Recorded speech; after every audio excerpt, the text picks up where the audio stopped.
You ready, Millie? As you said you were. Welcome, everybody, to the New Shoreham Town Council hybrid meeting. Today is March 28th at 4 p.m. Unfortunately, Martha Ball is not able to be here, nor Andre. They both have some other things going on. New Shoreham Town Council will be hosting a hybrid meeting in person and via Zoom pursuant to State of Rhode Island Executive Order 22-20 dated February 18th, 2022. On the agenda is all of the web IDs and passcodes. To participate, raise your hand on your phone by pressing *9, mute and unmute by pressing *6. To see supporting documents for this agenda, please go to Clerkbase. And then you can also dial into YouTube to watch the meeting. This is a budget meeting. I believe the department heads and Marianne and Amy are going to present.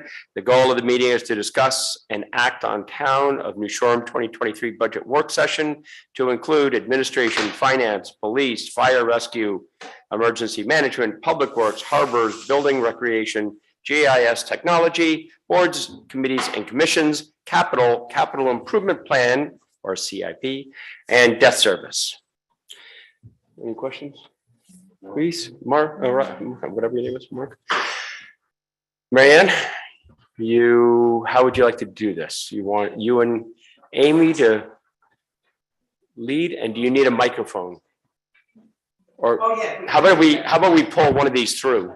You got plenty of it. We got a few extras here. No, so you want to take? This is the one I think we should pass. Okay. And we're going to take that one. Just shut that one off. Does that work? Even better. And then if anybody wants to come up or anything like that, they can use that other mic. Okay. Oops. I would just recommend we go in order of the budgets as was presented to the town council, the budget worksheets. And Amy and I would tag team here. The first one we'll look at is administration. Which is page 8 of 22 on the budget. Yep. Sorry, for anybody in the audience, I believe there are copies over there, right? If they need them. And so if you need a copy of the budget, it's over on the table right there. And I call your attention to page 4 of the narrative. And that's where we're going to start. Okay. I'll run and you chase. So included in the budget that's before you under administration is town council and town manager, a legal, the town clerk, and what we're calling other general administration. As Amy and I explained to the council at our original workshop, that we did make some changes this year in the format of the budget.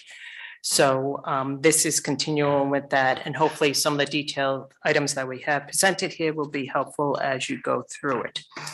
Just as a reminder to the council, we have 2 contracts right now that are under negotiations, both the NSEA and also the IBPO.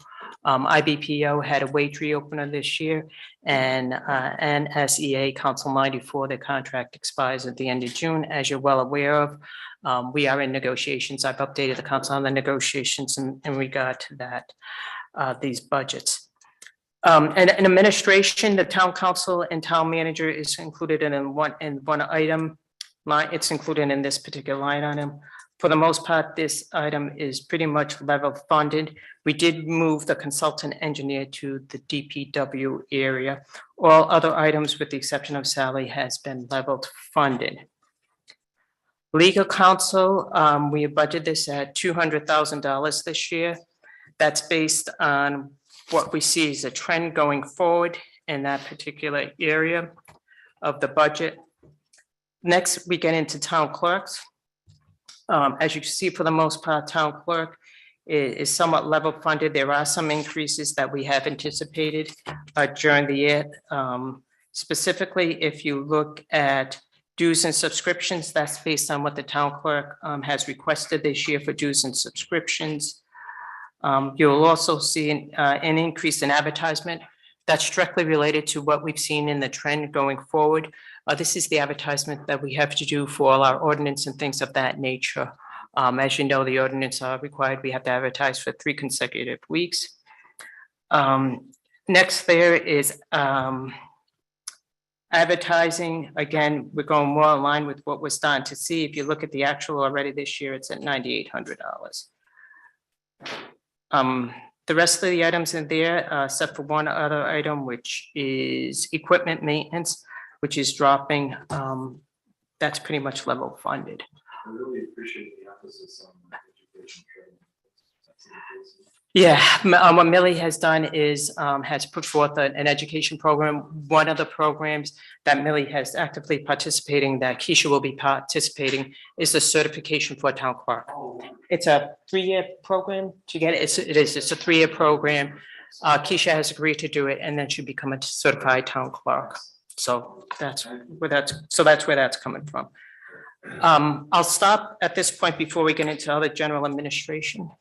Yeah, How do you want to do this today? Do you want to go through the pages and then have Q&A, or just sort of jump in as you're talking? I would suggest we do the Q&A as we go forward, as we're going through So it. page by sort, page by Yeah, page. Good. yeah. I'd rather that too. Yeah.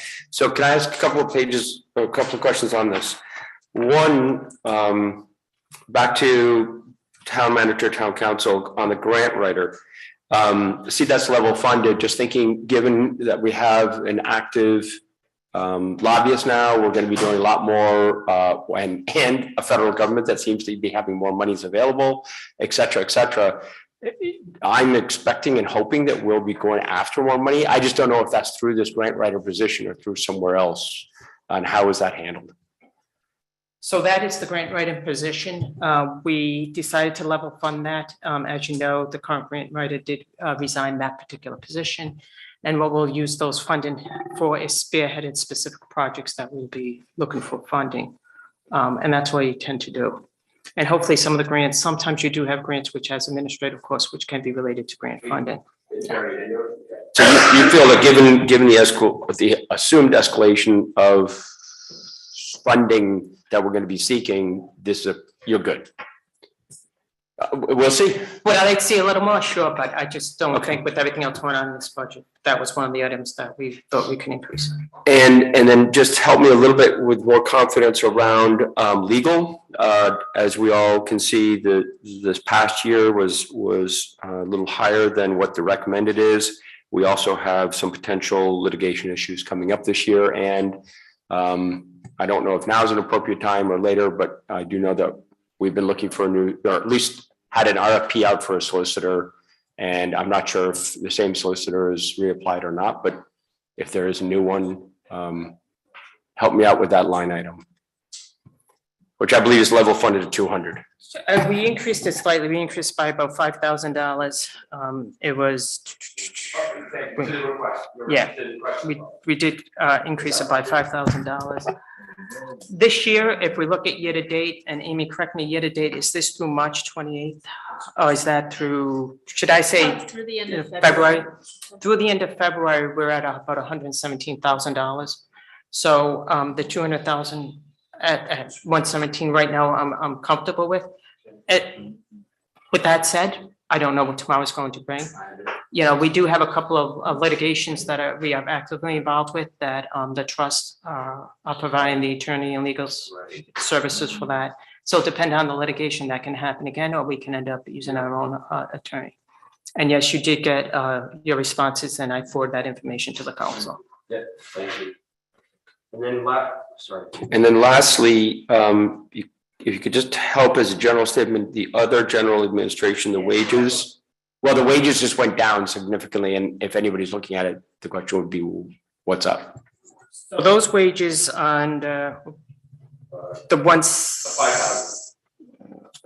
Yeah, what was included in that? You can run with that. Sure, the majority of that change is going to be moving the facilities manager and the director of public works out of administration, which is where they previously sat, over to public works, and they're budgeted over there going forward. Yep.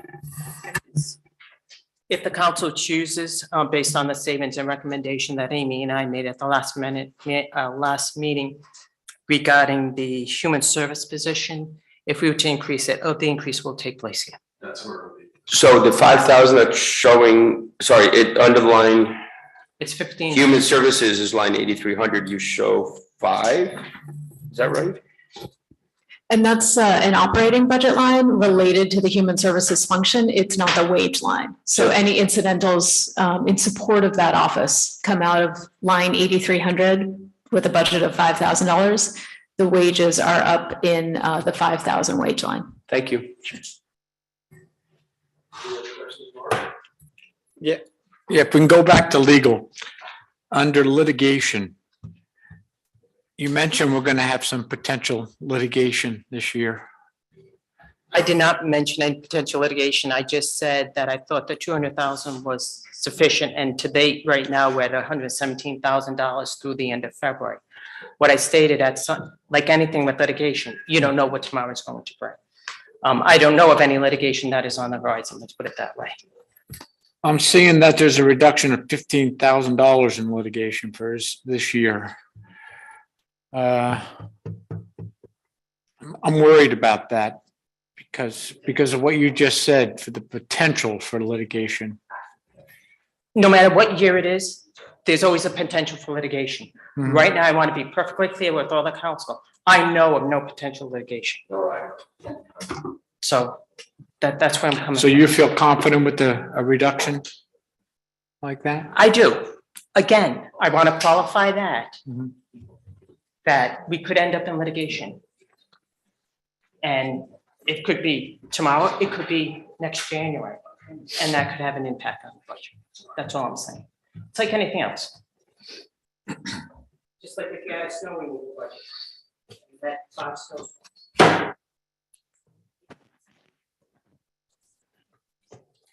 I just hope we're prepared if that happens. And as Amy just reminded me, it's also consistent with the 3-year average for litigation. Thank you.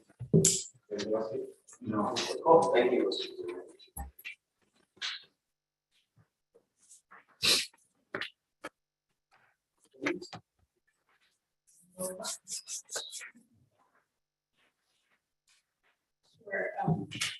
So we're moving to page 9, which is finance, where there really aren't too many material changes beyond the staffing. You have the reduction based on revaluation, but otherwise an increase in the wages, which is obviously driven by what would happen with the NSEA contract, and then an increase in our data processing and bank service fees. Across the board, those are going up in general. We're also adding a slightly different functionality to some of our systems. So that's a combination of price inflation and additional capabilities. It's mostly in the payroll systems where I don't know that we're adding functionality as much as we expect the functions that we've been paying for previously to function more effectively. Particularly integrating timesheets with the payroll system and reducing the labor intensiveness there. That's it, Keith. Anything else? Mark, anything on finance? No. My only, and I'm gonna ask this for probably every department, so maybe you can just answer it as we go through them. The education and training is level set to this year's budget, up or down versus a year ago, and to me, that's an area that especially, you know, I know Mary Ann's very focused on, we all are, so help me with that, and then you can just sort of, for every other department too. Sure, I think for a lot of, well, I'll speak just for finance, what we're finding is so much more of the training has moved online that it reduces the travel and overall cost of those trainings. Thank you.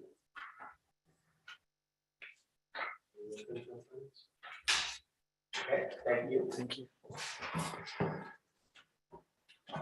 Police? Are we going to?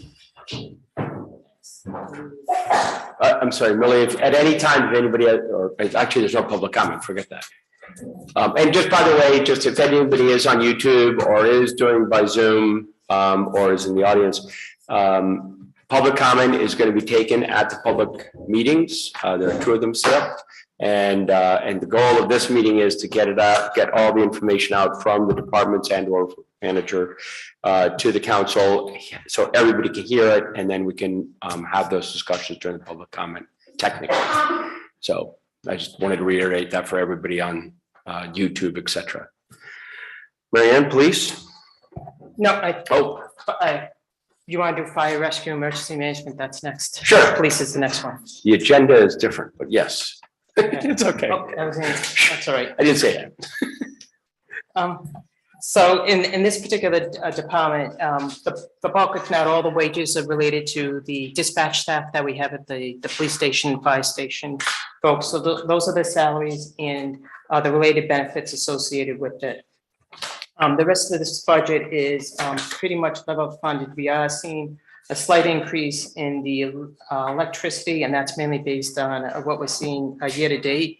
And also the 3-year averages, if you look at 14,359. So we did increase that from 14,000 to 15,000. Also, we have a slight increase in other utilities. It's the water for the exact same reason. And other than that, the rest of this budget is pretty much level funded. An item is solely dispatch. Dispatch and also the emergency management director's salary, Gotcha. a nominal A stipend. stipend. Yeah, it's a nominal stipend. And we're comfortable now, I know in the narrative you say this, but we're comfortable now that dispatch is in a good place in terms of staffing, et cetera. Because I know it was a problem for a while. Yeah, it I don't appears mean that now. the people were a problem, I mean staffing it. was a It problem. appears now we have some staff, we did have some resignations, and we did have some new hires, and and that's why you see the comment that we do have now, that it has stabilized. Great. Does that mean we may explore different avenues in years to come, but right now, we're pleased with the staffing and how it's functioning. Right. One of the things I would like to talk about, as long as we're talking dispatch, is, I don't know whether it struck you guys, but it struck me when we had Allison Warfel and Tom Wark up here, and we were talking about ways to triage. And I'm not asking for anything in the budget, but it seems to me that Matt and dispatch ought to be involved in a conversation around just sort of doing some planning around triaging and I don't have any idea what that'll look like, but it just struck me that there are 2 things going on, and if they're not talking, they ought to be. If I can, before, I don't know if there's a statement in general. So my feeling is on that if there's going to be any kind of triage for medical, that's something that will come out, at least directed by, run by, led by the medical center, because I don't think we want to put that pressure on. And I think a communication way of having dispatch be able to pass to that group or just communicate is a good idea. So I think the communication is good. I'm not asking for the dispatchers to do triage. Yeah, no. 911 calls. Yeah. What I'm saying is that we very clearly got a message about what's happening in the summertime with some, and like the rescue squad deals with it, you guys at the fire department. I mean, Chris, you were making this point last week. And you know, it wouldn't surprise me, for example, if there's technology for the way that those things get handed off to the medical center. I don't know, but it seems like we ought to be having a conversation that is not siloed, given our limited resources for fire rescue and the medical center to have that kind of a conversation. And police, right? And police, yes, sorry, yeah. I think we all agree. I just want to make sure it wasn't, Oh, as yeah. the onus was on suddenly the town to worry about, yeah. Police. So police is page 11.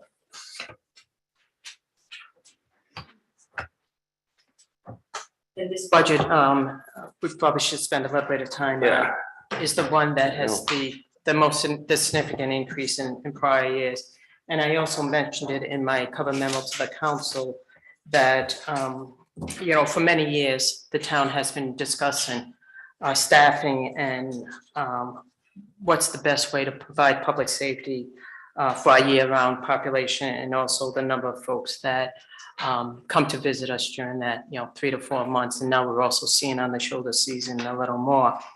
And, Chief Monahan has spent some time coming up with a strategic plan as to how best to staff the police department. And so you're finally seeing that reflected in this year's budget, specifically in the wages, and then also some significant increase in some of the operational areas. So the wages include, obviously, the police chief, the officers, what we're calling the reserve officers, an administrative assistant, and overtime.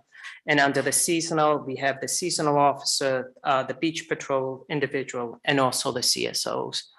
Obviously, the benefits associated with that line item is the benefits that you see with the payroll taxes and associated benefits. Housing allowance is just that, the housing that we provide for the seasonal officers, so they have some place to stay. The training, we're level funding at this year. The travel, that's also, we've increased that slightly. Also, the electricity is based on the building and the usage. That has gone up slightly this year, and it's based on what we're seeing. Gas and oil, we're level funding that based on a 3-year average of 14.6, and we're budgeting 15,000, and that's fall in line what you see over the years. Fuel oil, the same thing, we're level funding that. Data processing technology, that is a significant increase, and that basically relates to the enhancement of the department's record management system that will allow for the transfer of the system to the cloud-based solution, as well as support annual software licensing for various software systems, including mobile data computing. That's for the laptops that we'll hope to eventually get installed in the individual vehicles, the police vehicles. I did not realize until I'd been here for some time that they did not have laptops in the vehicles. This will give the opportunity when they pull up to a vehicle, they can punch in the registration number. They don't need to call dispatch and immediately see if there's problems with the car, or they may want to call backup or something like that. They'll know what they're getting themselves into. So that is been. Just on that one, is that a one-time $40,000? You said it's sort of the upload, is that going to be annual? You probably start, some of this stuff will be continual annual type of thing. That'll be happening. The next is supplies, then you have uniforms. The chief had asked for a substantial amount of increase, and we more or less level fund that based on the budget going forward. Ground maintenance, we did increase that slightly. And then the vehicle replacement, we do have one vehicle that we're replacing. It's becoming more like an annual event of replacing the vehicles.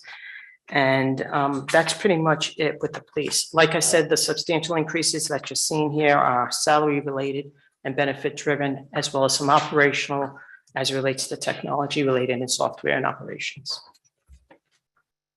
If I can just go ahead with a couple of questions and jump first. I just want to make sure I heard what you said. Are we getting a car a year for the police department, an annual expenditure? This is a replacement. Sure. What's being proposed for fiscal year 23 is the continuation of one vehicle that's on a 3-year lease program, and then acquisition outright of a replacement. So what we've been trying and intending to do with police vehicles in the last few years is to move away from a lease approach and buy them outright. But the budget hasn't supported that. So each year we have been working towards winding down those lease payments and being able to buy them outright, which ultimately would wind up with roughly one replacement a year based on their life cycle and the number of vehicles that we have. But we're not fully implemented on that program yet. I'm sorry, how many police vehicles do we have? Based on one a year, and I don't know, my 92 Dodge Dakota is doing pretty well right now, so that was a joke a little bit. It doesn't have a laptop. No, I mean, I don't have the count off the top of my head. Okay. I would say, it just seems, it seems like a luxury, and I don't mean that in the wrong way. I don't mean that in the wrong way. Okay, maybe it's not. No, I've, in another life, that's the rotation that, replacement vehicle. I would argue that we're probably keeping ours a touch too long at this point, that keeping them until they are actually dead or not inspectable is maybe a bit too far. It used to, You got me at the not For the police department. And that's not an overstatement of the non-inspectable. And I will say they do scale down in the intensity of their use. They'll move from a full patrol car to supporting the CSOs, as they age out, but yes. used to be an Aries K car and a Vespa. So it just seems, I mean, I get it. I'm not questioning. We want to make sure our police are equipped appropriately. That seems like a lot given the seasonality of what we do, the number of year-round police. So I guess a light comment. Help me with the housing, which was requested at 30 and went to 0. Is that because of how it's allocated or where else it went to? It's because we are moving towards more of an in-house solution for housing of the seasonal officers in particular, where previously we were renting from places around the island. We're moving those officers into housing at the motor pool. It's again, a little bit of a transition year in that we need to get those facilities adequate for the summer season. But that is certainly our goal, and we're waiting for some numbers to come back about finishing that project in time. Should we talk about that under capital, because that's a question. We will also be talking about that under capital. But the idea is that if we can complete the capital project, we'll no longer be paying rent to an outside party. And then, last item there's a number right, but the last one I have on state police coverage, it was 85 and now 0. Can you just give us an update as to where we are with state police? And I don't know. Well, as you know, the state police has asked that that we fund the state police, that they cannot fund the state police this year. They're having a manpower issue. I am still in discussions with them. I do have another meeting tomorrow. They may come back, and at this point, I may come back to the council with what they may suggest is that we pay for one and they pay for one. I'm just really concerned that if we go down this road of starting to pay for the state police, we will be going down each year after that. I'm of the opinion and taking a pretty strong stance that we have state roads here. And granted, we do have a significant influx in population during the summer months. We don't ask the state police to come out here in the winter to patrol our streets during the summer months. And yes, do they at time end up on non-state roads? Yes, they do. Do they at time end up in a facility, a restaurant or something like that? Yes, they do. I still don't look at it as supplementing our police. I'm just looking at they are required to, in my opinion, patrol our roads. And just another note, Millie just said, Chief Monahan is raised his hand, he's on the Zoom. So before I forget that thought, but that's my position. Yeah, And I'll keep the council posted on that. Like I said, I have another meeting tomorrow and I'll let you know the status of that. Let me just give one comment. I don't know whether you want to bring the chief in now or other people have questions, but on that one, I find it troubling that the state police would, suddenly we're in this position. And given that they're state roads, given how little we ask from the state police, and they have been great partners, helping us over the last few years. So I understand all budgets are tight, but that's a pretty significant hit to us. And it's very strange when we've long argued about town roads, state roads. The state has been very adamant about certain things. And suddenly now the state is saying, well, yeah, it may be a state road, but we're not going to provide the support. So anything I can do or we can do to help you in that manner. And I agree with you. We do have a very good partnership with a number of state departments, whether it's the state police or DEN. And we want to continue that relationship. However, I'm going to stand strong on this one for a little longer. Yes, I agree. Did you want to bring the chief? Before we bring the chief in, just so people will have this answer on the technology, we're probably the only city or town who doesn't have the laptops in the police vehicles. Is that right? I will go on the limb and probably say yes, and Matt may be able to confirm that. Like I said, So people know the yeah. need for this. I just assume we had the laptops in the vehicles. Granted, there was been, we got the broadband going on and stuff like that, but I just assumed we'd had the laptops in the vehicles. And people are going to ask, how does the increase in wages manifest itself? Is it more police and all that? So just be prepared to answer all those questions. So so I can answer that because it was also in my budget memo to you, if I'm not mistaken, that what we were now doing is during the year-round season, year-round, we will have 2 police officers on duty for all shifts. Currently, a lot of times it's just 1. In the summer months, we will have 3 police officers on duties for all the shifts during our summer season. It's long overdue. It's been a safety issue and concern. So that's what will happen. That's what we'll have, as well as the CSOs for the 2nd year in a row, which everyone I think thought was very beneficial last year.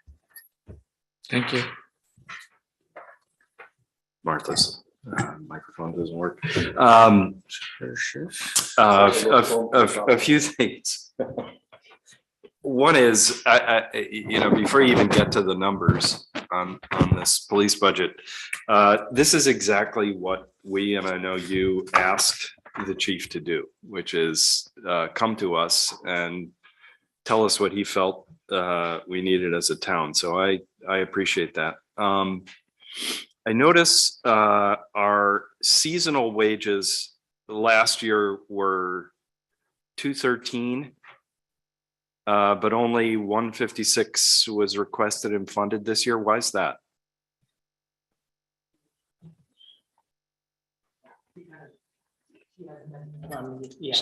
It's really a shift in that staffing model that Mary Ann mentioned, where previously we would have had more summer officers. Now we're really moving 4 of those into year-round reserves. And so they're becoming classified not as seasonal anymore, but they'll be here 12 months out of the year, which means we don't need to bring on a new 4 in the summer. Yeah. We're shifting those to year-round positions. I thought it might be something like that. Now, who are these reserve officers? Are they I'd just love to know who they are. Who are Some of the reserve officers that you may be familiar with is Doug Bowden. I don't mean names. I mean, where do we find them? Where do they come from? Most of them are retired from other departments. I see. And Matt has a good pulse on, excuse me, as folks retire. And there's, and Matt can explain this more, it's called the post with the certification of police officers. So we have a very narrow window. So he's keeping tight contact. And he's reached out to other chiefs to talk about when they have people retiring to let him know. And are we paying them a per diem? Are we paying them a salary? How does that work? We're paying them an hourly rate. Is that an all-in rate, or are we just paying them what amounts to? It's an all-in rate. I take So that we're back. paying their health insurance benefits? Are we paying? Correct. Paying into retiree benefits? It's It's just a straight. It's a straight charge. hourly rate. Yes. Gotcha. Okay. So, just as an aside, are you comfortable with these fuel costs, given what's been going on? Good question. Yeah, that is a good question. And, years ago, we would make significant bumps to accommodate that fluctuation in fuel. We haven't done that this year. That may turn out to be a challenge that we're facing 6 months from now, but I think that's just a risk we're going to have to take. I'm not sure I'm prepared to incorporate it into the budget Sure. numbers at this point. Sure. Just a known risk. Gotcha. I think it would be really helpful. I know Matt's on Zoom, but it strikes me that it would be really helpful to have Matt walk through exactly what the plan is and how he sees it at some point, because this is these are significant investments, and I always hate it when I ask these questions because it makes it sound like I have a problem with it. I don't. But I think people sort of in the community should hear what the plan is and learn to and then support it, because or not. But it just painting a picture of what this looks like and what the rationale is for these. I've heard some of it, you know, the idea of sort of having shifts with literally no backup is a problem. I mean, that's a public safety problem. But I think it would be helpful to have Matt here and talking about it. Yeah, I do. I would like that, because I think, I was going to say this, that I think we're a bit, I don't want to say cart before the horse a little bit, but it's nice to have the plan, then see the numbers. Here we're seeing the numbers with the plan assumed. And I don't think we've had a good discussion on what the plan is. We just sort of are seeing it here. But before we do that, and or maybe while we're doing that, my one question would be, and it's a pure question, is there any concern of not having body cameras given the environment these days during the summer? And I'm literally thinking about an incident that could happen in the summer in a bad moment. And is that a concern or not? I have that. It just, I can just picture a bad moment. For what it's worth, I have that question. Yeah. Under capital. Yes. Yeah, okay. So do you want to, Matt, are you on? Then we can still talk about him? He is on. Can you hear me? Yes, many times over. I'm sorry. Is there an echo or you have me now? Two of the devices running. Matt? Yep, I just hung up one. Can you hear me now? Perfect. Actually, it's great. Okay. Sorry about that. And thanks for the opportunity to provide a little more detail on the budget. And I'm sorry that I can't be there in person. I'm out of state right now, but I think, you know, I want to keep my comments at a high level, as I know, you know, town manager and Amy have provided details to you, but I am open. Keith, is what you said as far as, you know, getting down to the details of how the plan is going to take shape. Specifically, you know, the reserve officers, your question is as far as how we hire them, you know, and really what we're targeting is an already seasoned officer who's trained, that, you know, we can now embrace that training and that experience, bring them out on the island, pay them that hourly wage as a stipend, and really meet our needs of increasing our staffing. So, you know, of course, if you have any specific questions, I'm happy to answer them. But I think we all realize that the department has been underfunded for many years. And as a result, it's understaffed, and we don't have necessarily the technology or the resources of a modern police department. You've made note of that, you know, just the fact of the laptops in the computer, the laptops in the cars. You know, that's a 20-year-old technology. You know, as long as I was on the state police, we had laptops in the cars. And it's, you know, again, it's the uniqueness of the island. It's not a matter of just getting laptops and throwing them in a car. It's the infrastructure around it, cell coverage.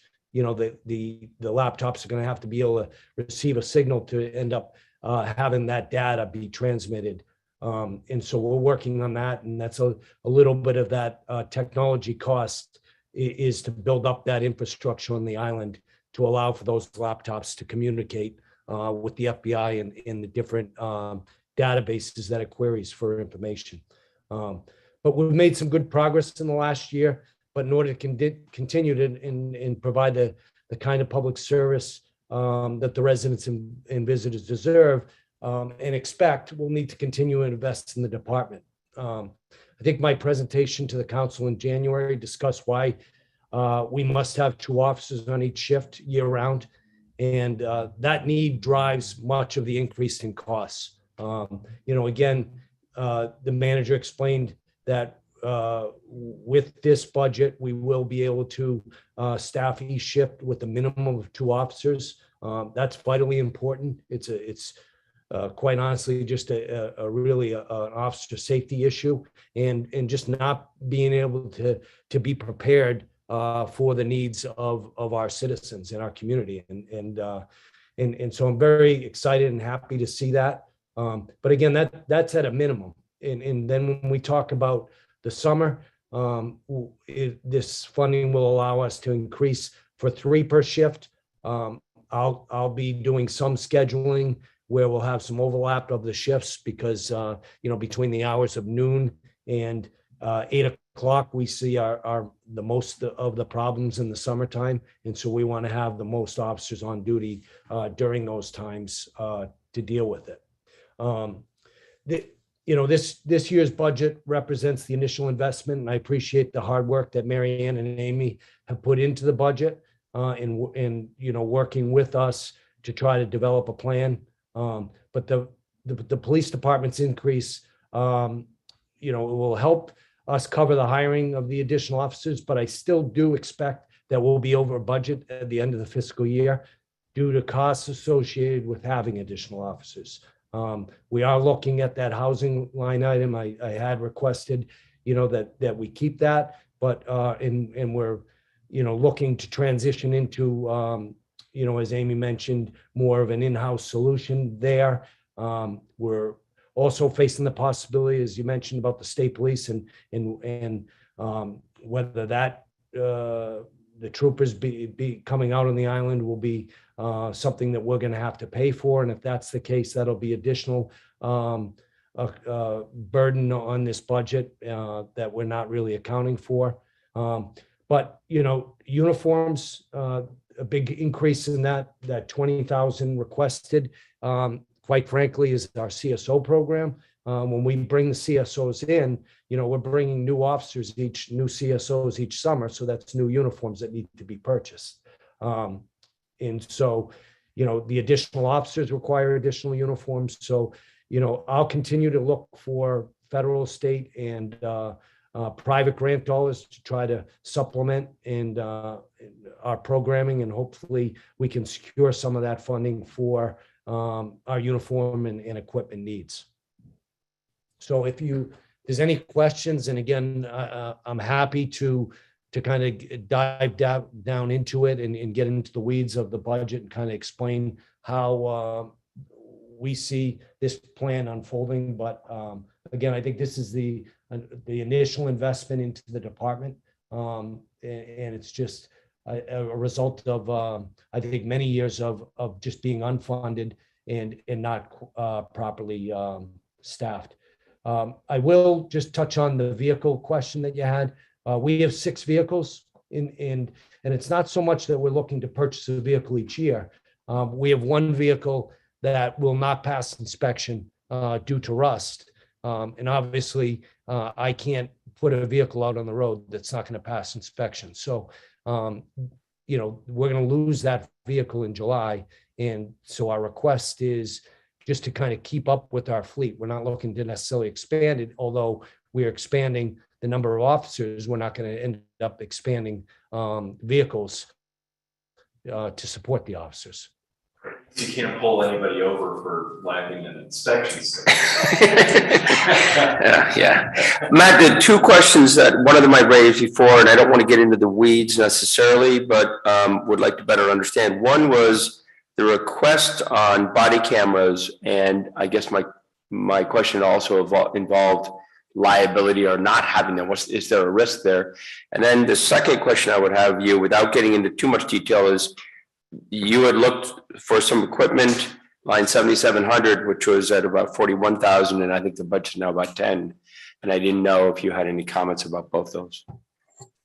Yeah, both, I feel very strongly about body worn cameras. I did include that in my request. But again, when we're looking at I feel very fortunate of what's been budgeted for the police department and the investment in the police department. These maybe some of these other areas, body worn cameras, some of the technology needs can be further down the line. I look at body worn cameras, just as you said. I think it's not only protecting you from lawsuits and the liability aspects of it, but I also think it's a big deterrent. And with the population that we have during the summer, I think having a big camera on the chest of an officer that's blinking and flashing, and we let everyone know they're being recorded.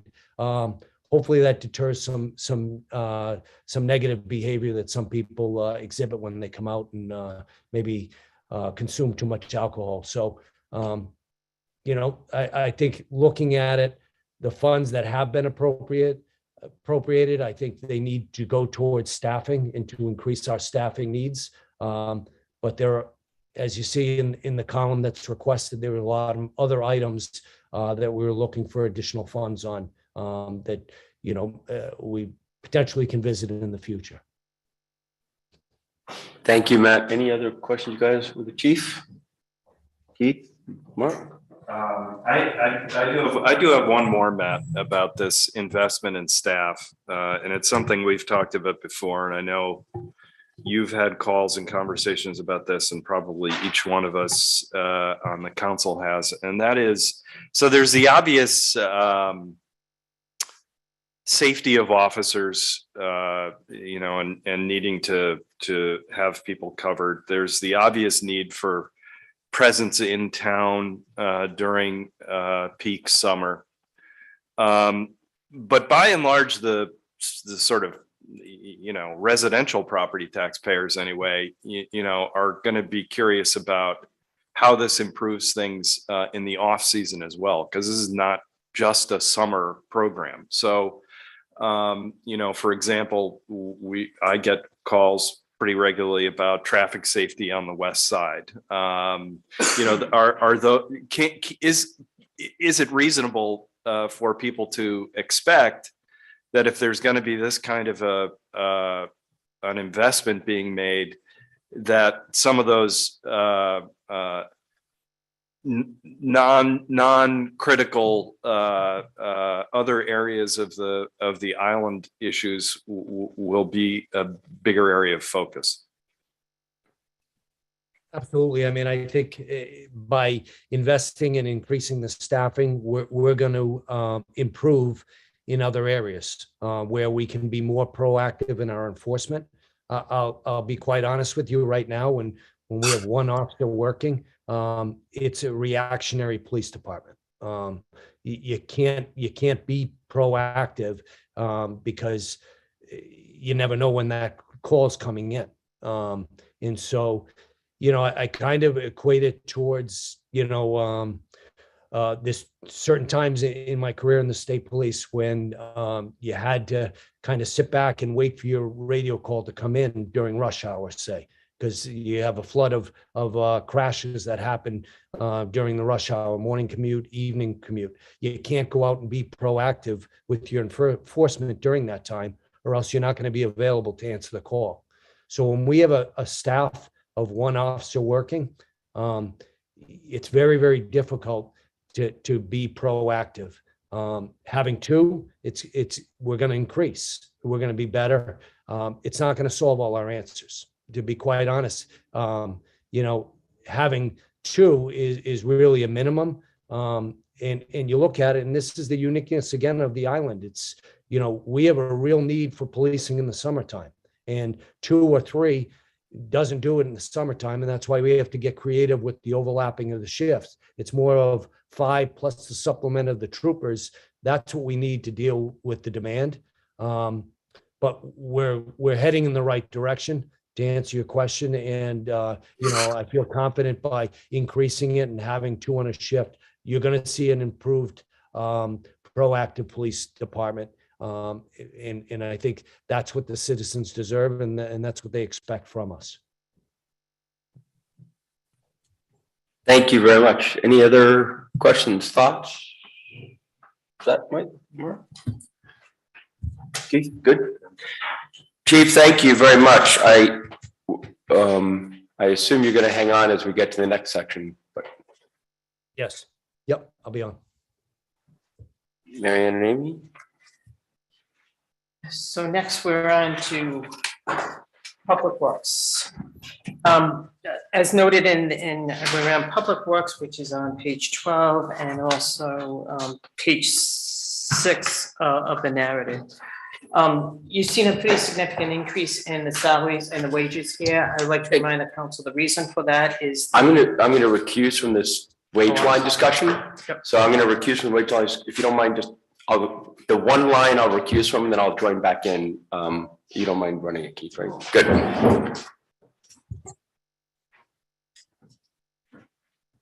As Amy had stated at the beginning of the meeting, is that we had reclassified both the facilities director and the DPW director's salary is now in the wages of this particular budget. So if you want me to continue, and also the related benefits associated with those. So, this wage line is, the allocation of mass salary to DPW, Correct, facilities manager, correct. highway. Supervisor and the staff associated with that. Is all wrapped up into this. 416, 416. that's correct. And then Cloverleaf building official zoning enforcement is under building official now? That's correct, and that's on page 14.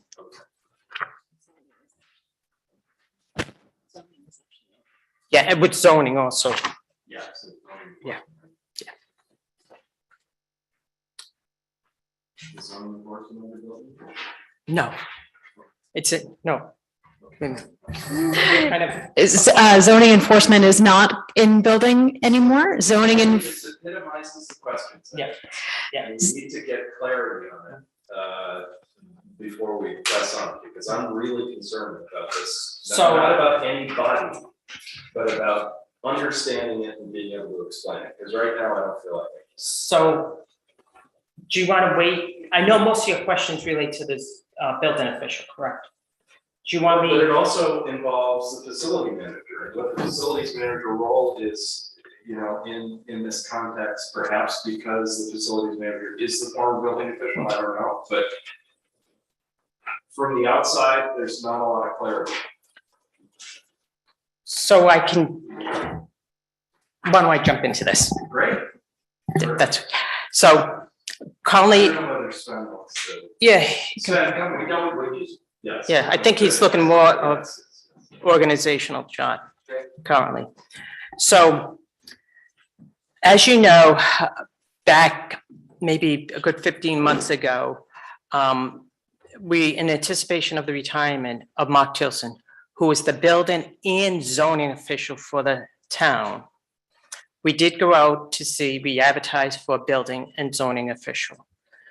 A lot in the state, you have some where the building and zoning official is the same person, and other communities you have separate.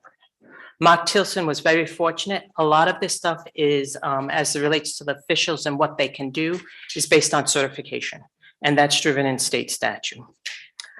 The building official has specific certifications, as well as they have certifications for plumbing, mechanical, electrical, and I think that's it. Mark Tilson was grandfathered, so therefore he could do all those inspections. We went out, we advertised, we didn't get anyone to apply for the building official's position, let alone advertising for the specialties being the plumbing, electrical, and mechanical. At that point, there was a couple of communities in Rhode Island that had already gone down this route. So we decided also, where we advertised for a building official, an outside building official. And Four Leaf has come on board as our building official. We have a building official and building inspector. There's two different bodies. They both work for Four Leaves. Currently, we're paying about $8,000 a month. It has increased to the 8,000 once the building inspector, who is Tom Rism, became the facilities manager.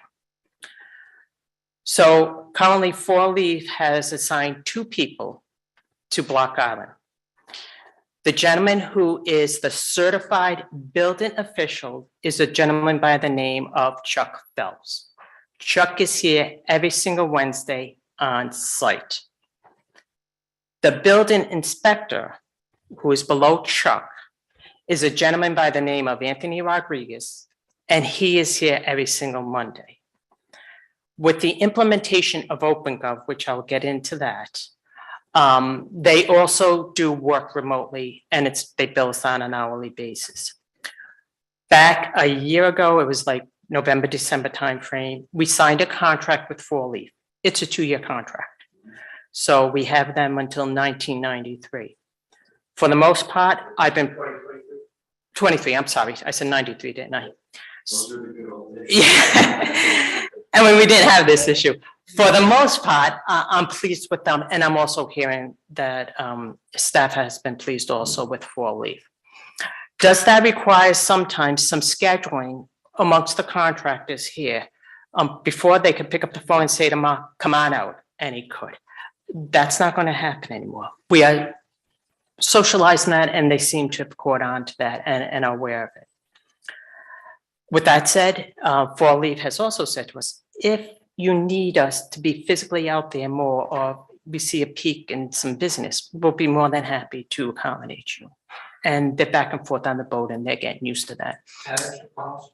I'm sorry? At extra cost? Yeah, if they're coming out more, sure. Yes. So the building permitting process, also about a year ago, we implemented what's called OpenGov, which allow contractors to apply for building permits via OpenGov. OpenGov is a state initiative. A matter of fact, within the first couple of weeks that I was here, the Director of Business Regulations for the state, Liz Tano, called me and said, you haven't implemented OpenGov. The implementation initial fees will be paid by the state, and those fees are running out. I think it was like the end of last fiscal year was about to run out. So we implemented the OpenGov. So contractors can online put in applications. We have put a computer in the foyer at Town Hall, which allows contractors, if they have an internet issue or if they don't have a laptop or something with them, they can use the foyer, and that's what it's strictly for. It's for the OpenGov. The positive feedback of OpenGov has been so positive that Millie is exploring implementing that for some licenses in the clerk's department. It has reduced the workload of the administrative assistants in the building official's office. Also, the staff has been working very closely with any kind of contractor that may be having problems with the OpenGov, or it may be new to it. Most of your contractors or filing are well aware of it because, like I said, it's currently in at least 20, if not more than that, communities in the state of Rhode Island. The facilities director reports to the DPW director.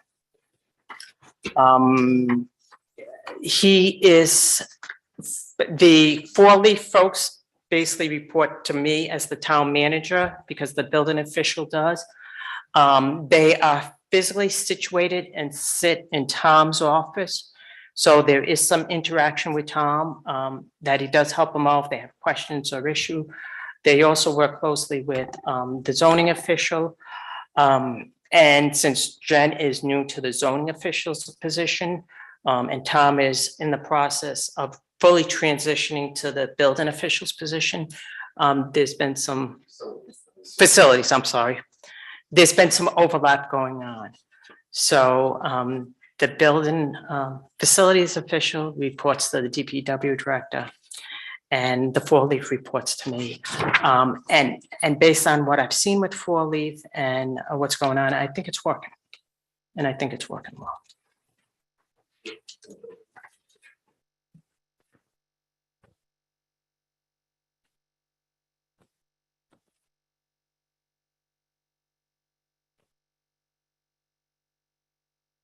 Not directly, more on a, 50 to 60,000 foot level.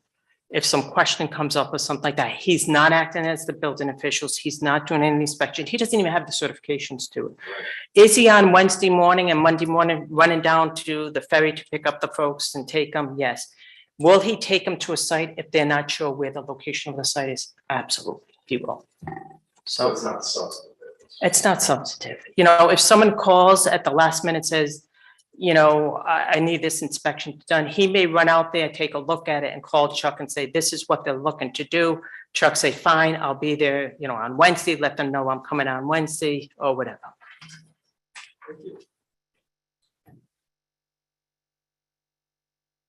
Zoning sorry, can you help? Actually, let's wait for zoning to get to that department, right? Okay, good.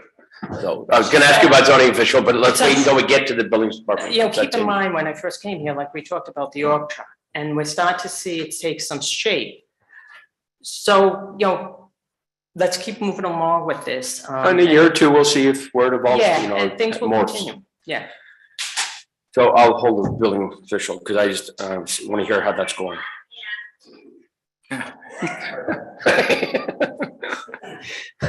Mary, on Mondays and Wednesdays, is there a line outside town hall of contractors waiting to? I haven't seen one. Good. I haven't seen it. Like I said, lots of being done online now. Contractors can see comments that the building official makes.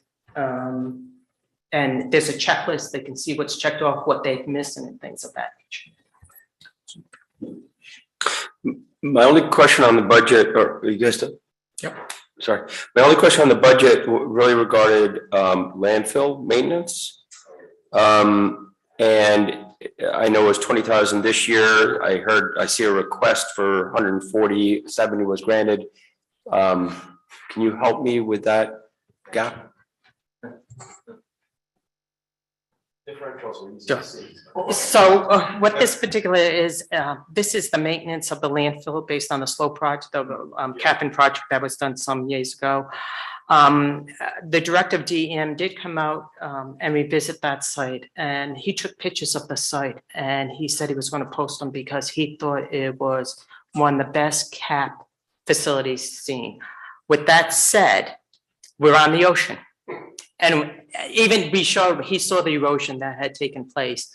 And we we reached out to Jim Jeremiah, so we got a plan in place to make those improvements. It's probably going to be a maintenance item that you are going to see every year due to the erosions. We're looking for a way to provide some repair in the area that may be a little more permanent. But the day we were out there, it was a cold, windy day, and boy, was that ocean just crashing against that. So. I guess when I think about that, that was done on a big grant, if I remember right, or some of that was? No, I didn't think none of so. it? That's okay. I thought that was. Is there a way? I thought that was Sandy money. No? No, that was after. No, we had considered pursuing a CDBG grant and ultimately the town did not secure that funding. We went a different route and have funded that ourselves. Is that something we should, thinking about the grant writer comments earlier, is that something we should be, especially in infrastructure dollars? Because if it's going to be, there's a whole lot in there that's, we don't need to get out. It can be a tricky space to use outside dollars for. Certainly, I think we'll keep our eyes open, but it would be unlikely that we'd be able to find outside funding for that. Thank you. Mainly because there's a lot of landfills across the country. Yeah, but not many are on the ocean and needing, anyway, okay. Just to follow up on something on that with Sven, because it was in my notes as well. So are you anticipating this will be a $40,000 or $50,000 a year thing? Every year? Yeah, I mean, That's what I heard. because I actually circled annual and. And that had, from the beginning of the program, that was anticipated. Is that right? That there would Okay, be great. an annual expense to maintenance. The 140 that's requested is a little bit more than that, given the specific erosion around the northern edge. Yeah, But it doesn't look like we'll even be able to, we may or may not be able to solve all of that problem at once. It'll be wrapped into the annual maintenance. and is Jim looking at the revetment itself? Like what's in the water there, the large stones out there? Yes, that's exactly. Great, okay. Terrific. Thank you. And without jumping to it, I'm hoping in early April, we'll have an update from the Sea Level Rise Committee as to what they're focused on, but there could be potential for sea level rise dollars. I understand it. I mean, for obvious reasons, right? Because I'm sure the impact on landfill will be greater as sea levels rise. So maybe there's a way to do something there. Thank you. Next.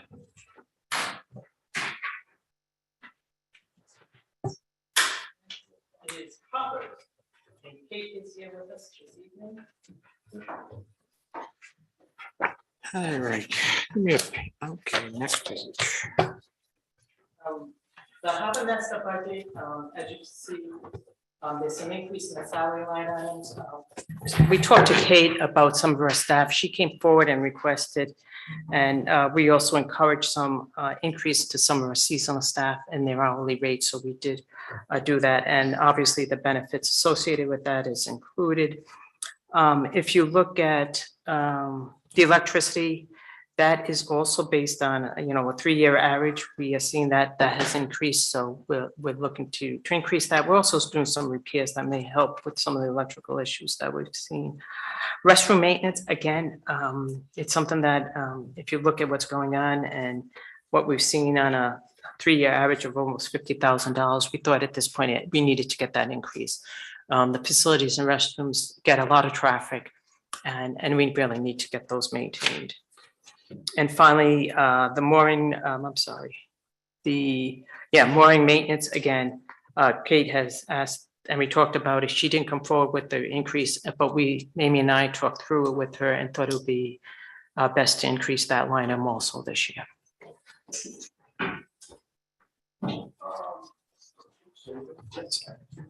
I have one that actually goes back to the revenue pages. And it's just out of curiosity on page, I can't remember, maybe 3-ish, 4-ish. There's a reduction in the revenue associated with commercial landing fees. And I'm curious where that comes from.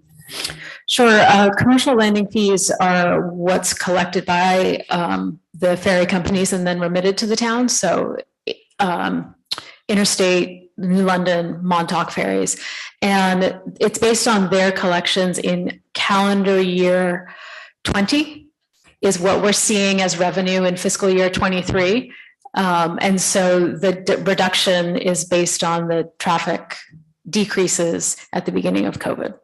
So we have visibility into exactly how much we're going to recognize as revenue in 23 because it's what was collected during calendar 20. How do we keep track of that with them? How's that reported? I've always been really curious about that. Sure. They remit to us annually. Interstate does provide a report with their submittal. I don't happen to have one with me, but based on their traffic, Montauk as well gives us a head count, and our agreement with the New London Ferry has been that they contribute a flat amount. Could we see what one of those reports looks like when you have a chance? That'd be great to see. This has been a matter of curiosity for me. Also keep in mind that 15% of what they collect, they keep as commission to. Right, I understand. I just, sometimes this ferry stuff can be the triumph of the anecdotal over the factual, and I just want to see what the data look like. The other thing that I have to say, this is as good a place as any. I think that the job the Harbors Department is doing has been extraordinary. Kate's approach, which is, a very low-key fact-based approach that I just think serves the town so well. And she's made, I think, a lot of very positive changes from sort of normalizing the fees for moorings to the mooring waiting list, and has handled some of those issues that could be very, very controversial with great aplomb. So thank you, Kate. Any questions here, Mark? I will say, of course, Amy, you're supposed to be listening. I will say, of course, the former harbor master was outstanding too. But you've done all these things. I had to say that. Maybe you can help me a little bit on, because we talked about commercial landing fees. Can you guys, or somebody help me on landing fees in New Harbor? Because in reality, we're having everybody who comes onto the island pay a landing fee, whether they're at a mooring, they're at a dock, they're coming on a ferry, they're coming, I don't know, by balloon, right? And I know this isn't the place, but I understand there may be something with FAA or something with the airlines, but at least in New Harbor, help me with landing fees. I'm going to back up two steps to the balloons. You don't like the old, and the you don't like the old harbor master? Separate topic. The landing fee legislation is specific to people arriving by boat, public and private. So while there is revenue that we receive through the airport, it's not related to the landing fee legislation. That is very specific. In terms of the town's collection, I guess I can take a stab and then either Kate or Marianne can correct me. But the town is collecting for its landing fees in both New Harbor and Old Harbor. There's an assumption of 2 individuals per vessel. And so they collect as a standard collection with the mooring fee or with the transient rate, a $1 landing fee. Sometimes that can be increased when it's clear that there are significantly more people on a vessel. But that's a standard part of our program to collect from rental moorings, private rental moorings, and Old Harbor transient vessels. How about dockage, wharfage? So if they check into the boat basin, so that's not a mooring. Not of the private marinas. Why not? Oh, it's a question. It's just literally a question. If you're riding by boat and you happen to dock at a public dock or a private dock, does that landing fee still stick? So you may remember the collection boxes, which were an attempt to capture that population. It was not necessarily the most effective. Yes. And I believe there's may still be one standing, but it collects trash, basically. So it becomes an administrative challenge. So the town doesn't currently have agreements with the private marinas to collect landing fees, but it is certainly something that I'll let Marianne.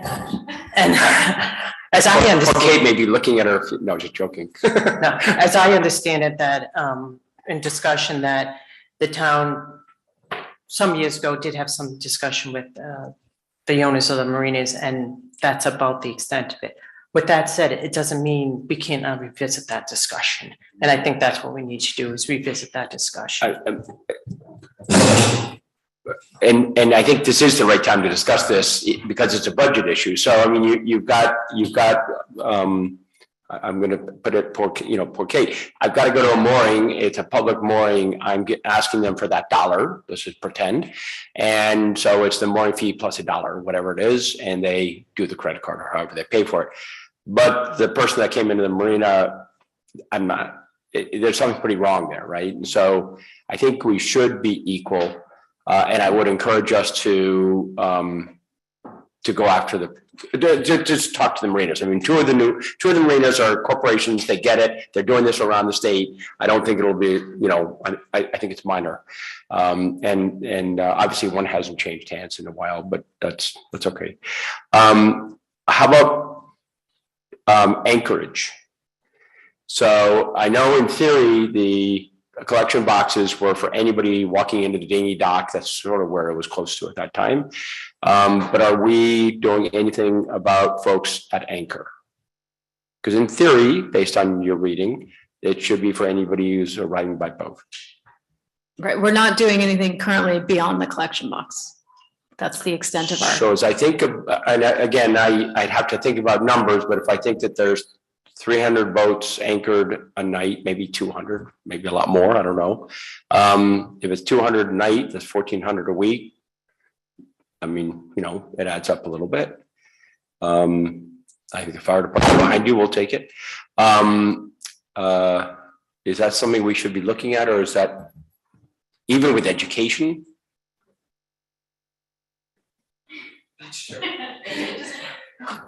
Just a scale and math consideration. It's not per night, but per landing. So, So each time their dinghy touches the land? arrival on, yes, in the Great Salt Pond. But the multiplication by 7 made me nervous there. When I think about the harbor master potentially enforcing that, But it could be education. I don't know. Most people probably don't know. yeah, I mean, look, I'm all for people kicking under 50 cents. I'd rather work with the Marinas first. Me too. I don't know, Kate? Again, it was under the assumption that people were utilizing those landing Yeah, boxes. yeah. So there's another way, we can put a box at the shack but starting the conversation. Cool. Thank you. Thank you.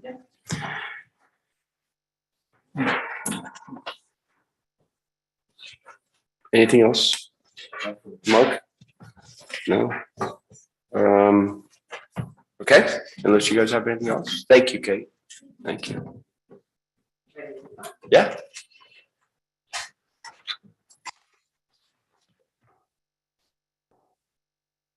I think as soon as you started talking, it clicked. So our building official budget that's before you this evening, I think we talked extensively about some of the stuff that the council questions had asked. The salaries in this is the staff that is in the building, what's fallen under the building officials department. It's the wastewater management position as well as the administrative staff there. And if you notice, we do have an increase based on what we think we'll be doing with the $8,000 annually, $8,000, I'm sorry, a month for the consultant business building official. And we'd be happy. Maybe I'll just start for a second, just on those lines. I mean, so the wages are down in general from budget, right? Got the 108, which is up. I mean, so is that just sort of a switching? It's reallocation. Okay. We knew when we went into this a year ago, and I think we said to the council, we'd be probably reallocating as we figure out what we'd be doing with the building officials position and the consultants. Let's go through all the questions from other councilors, but then I'd love to hear about sort of the building, whatever Jen's new job is called. Zoning official. Zoning official, thank you, but you may have other questions. That was actually, I was gonna ask whether we have, given that we have a new zoning enforcement officer, whether our education and training line is sufficient for her as she moves into that.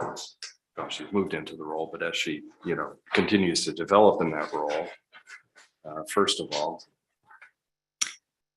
So I'm going to defer to Marianne on the content of your question, but in terms of layout and how these things have moved around the budget document themselves, the zoning enforcement function has now moved forward to page 18 under boards and commissions because it's my fault. it's been married with Jen's Yes. prior position. Yes, sir. So, which is now land use administrative officer and zoning enforcement. Yes.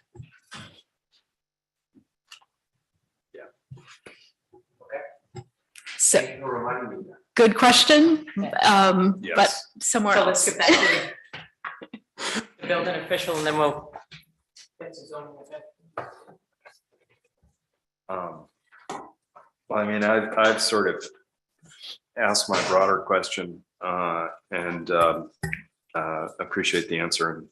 And, well, I think moving toward the consultant is a very elegant solution to a trying situation in terms of training and certification. I mean, and it wouldn't surprise me if virtually every town of fewer than whatever 75,000 people move to this model. There's a reason he's, I mean, let's face it, you start a business, you can do better. It's Sign the times. yeah.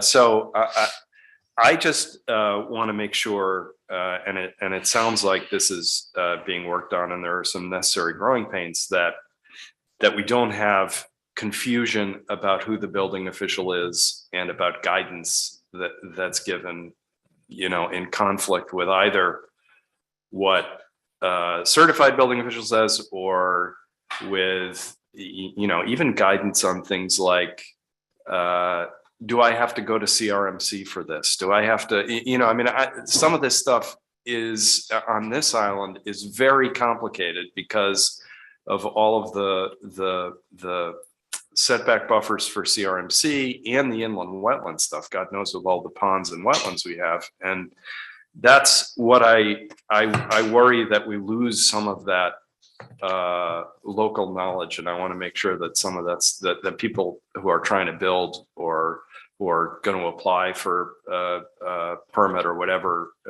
have somewhere to get good information so that you're not months into your project and learn that you've backed up, or you're not months into your project and learn that CRMC should have opined on it, Anyway, this is that. Okay. Next. Recreation. So the recreation budget this year, and I just have to just say this comment about Dave. When Dave comes in with this budget, if you want to know how many tennis balls he's buying and how much they cost, you find it in his budget because he provides that level of details when he comes forward with his budget to us. I'm sorry? Some of the increases that you see here, David, like we've done with the Harbor Master's office, we sat down with David and we chatted with him, especially with his seasonal staff, lifeguards and folks and some of his camp counselors. And we finally said to David, what would you, if you had a choice, how much would you pay your lifeguards? And he came up with the dollar amount, and that's what we budget. So that's why you're seeing a slight increase in his seasonal wages. And I think it was important to do that. David has reported, I think he has all lifeguards except for one. I've got 5 hired right now, but I've interviewed 4 others, so I'm in good shape with it. Yeah. But the issue right now is statewide and nationwide is lifeguard shortages. And being able to be competitive with at private clubs especially, it's difficult to convince someone to come out with Block Island a lifeguard for $15 an hour when they can make $2 an hour in Newport. So do you mind if I just ask a quick question on that? Because it used to be that many of the lifeguards actually were ex-Twin Naples folks or whatever, and had been on the island or had sort of grown up here. And now I'm assuming that's changed. We haven't gotten any on-island applicants really, but I have a plan in place that we've been working on with the trust of the insurance company for the town. They have been requiring inspections of all of our lifeguard facilities and things. So there's a company that comes out and does the inspection and makes sure we have everything in place. And we're coming up with a plan to create a program out here where we can certify lifeguards on Block Island and hopefully find a way to offer that program to island youth, try to get them more involved in, or kind of like what we've done with the EMT class, where you don't have to pay for it if you give a certain amount of time or service to the town, So that's the plan. Implementing it's always proving a little more difficult than it should. The plan is to try to get more local island kids involved in getting certified. It's the hard part. They normally have to go off island. At least now there's an online component that allows them to shorten the amount of time they have to spend off island if they want to. But we're trying to find a way to get instructors out here to be able to certify lifeguards on island, make it an easy task. So that's kind of the plan. Thank you for the great. Thank you. So I don't know if you have any additional questions regarding the recreation budget. The increases in some of the things you see, this budget is finally back in full operation. We're anticipating full operation in the 23 season now that COVID is behind us. And all the programs that David had offered in recent years will be back. Now, I just mentioned an idea to David several weeks ago. If you want to derive more revenue from that facility, to put up some charging stations for electric cars. So people, when they're at the beach all day, which will give a healthy charge, can accomplish two things at once, and the recreation can, or the town can benefit monetarily, like an ATM. I was gonna raise that issue in the capital Mhm. planning process, because I think we need to consider that on a, the power company's doing a pay-as-you-go charging station. I don't think there's any reason we can't put a few of those around town and use them as a revenue source. I'm just not sure what the upfront capital cost associated with them is, and I think we should look at that. My only question on this one is just from maintenance point of view for Ball O'Brien, actually, and for the beach house and everything else. 21 was a pretty big number. Budget is just a little over this year, so it went up, but do you have enough for maintenance? We've kind of, Especially as Ball O'Brien's grown. Ball O'Brien kind of increased, the thought process behind that was increasing the budget. Mostly trying to get the bathrooms open longer periods of time, which requires more cleaning, things like that. I think that bump up in budget and that one bump was purchasing of some equipment, like, I think we had to purchase, wood chips and things like that to get it back up to safety standards. But, trying to keep it in line with real numbers, that's why we went up on those, mainly the cleaning of the facilities. And the fact that this past year, we normally would have closed it in end of September, we actually kept it open into November, right? Because the community uses it, it's used, it's being used right now, we're trying to get it open right now. Phenomenal, yeah. This week we can't open it, but possibly, I talked to Plum this morning, possibly after this week, we'll try to get it open, but that's what, in order to do that and service the community, we need to increase the services to that, cleaning service, things like that. I think we're where we should be at. Thank you. Okay. And Dave, there's always an ally in the Lions Club if you ever need replacement of items at the playground. They've actually, they're instrumental in getting our pickleball program established with nets and lines and things like that. So they're always a good ally for that. GIS technology, I guess. So. No, library. Library we did, didn't we? Yeah, Kristen did it. I think we did that the other night. Oh, she was very excited about the new librarian that Mary, yeah, okay. Yeah, you were on jet lag at that moment. Yeah.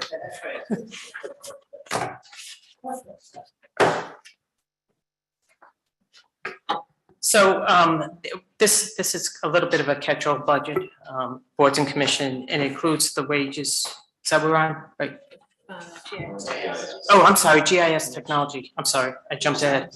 Yeah, which is page 17, as Amy just reminded me, and also page 8 in your Overview. Your narrative, budget narrative. Couple of things here. There have been some decreases, which at this point I'm okay with. We didn't decrease the technology consultant from $150,000 to $100,000. I anticipate that actual, as you see, the year-to-date actual is $20,000. So I don't think we're going to get to that 150 line item. So 100,000 for the consultants, we're pretty good with.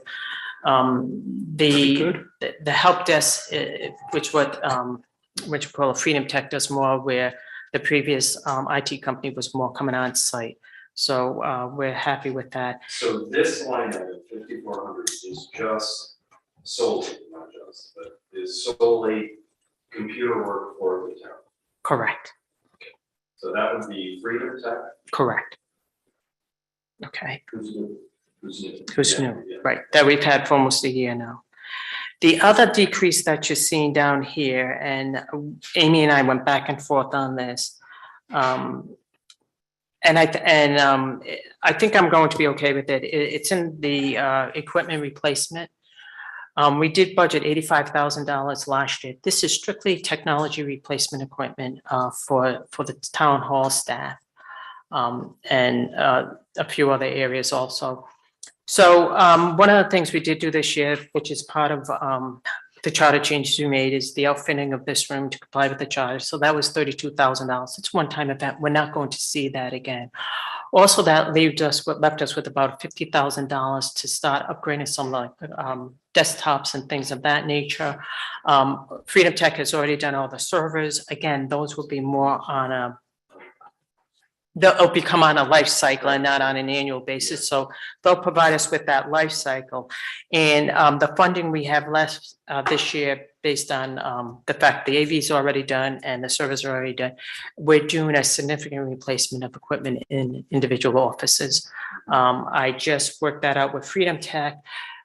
We're hoping to replace up to 17 devices. And then once we get those replaced, we'll see what we have left for funding and do it again. After that, we're going to get it on a schedule. I have to say right now, some of the devices that are in the office, they're no longer, they've been at end of life for a while. However, they're still somewhat supported. But with that said, I mean, if you come into Charlene's office every morning, she's screaming at her desktop because it's going too slow. And she's always saying, can you move a little faster and stuff like that. So there's stuff we need to get done, and I'm fairly confident we'll get a lot of it done this year, and then we'll be on a cycle that Where is the consultant who's, like, what's going on with the website? the website, I'm hoping by the end of this week to have it out to the council. Staff have worked on it. That will come out of any consultant we have with that, and it's a small dollar amount, will come out of that technology 5400 account number. And is the consultant GIS line item, is that Allison? That's part of her salary. So she gets, we pay her for a certain amount for GIS and a certain amount for the plannings. We pay the same dollar amount hourly rate, but it bills are broken down by planning and the other by GIS, yes.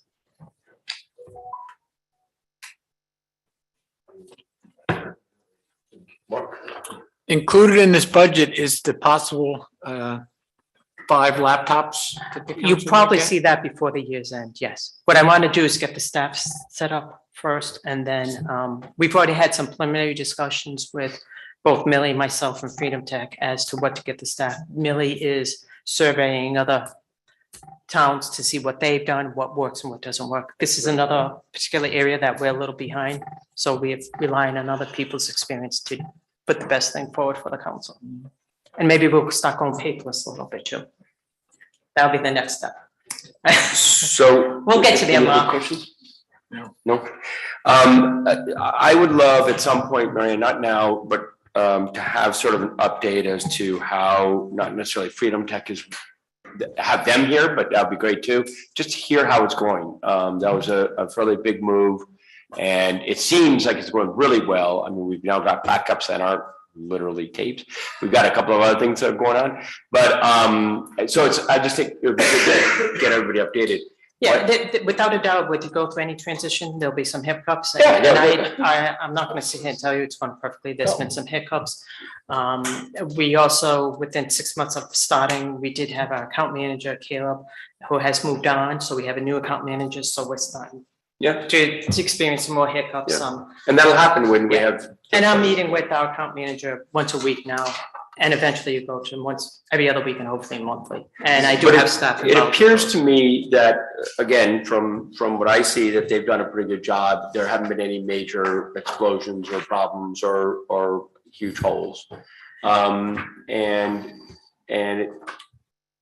given that year-to-date number, because I was going to point it out, and it would be interesting if, I'm assuming the 150 is our number, but it would be interesting as they get experience, whether there's not significant savings there.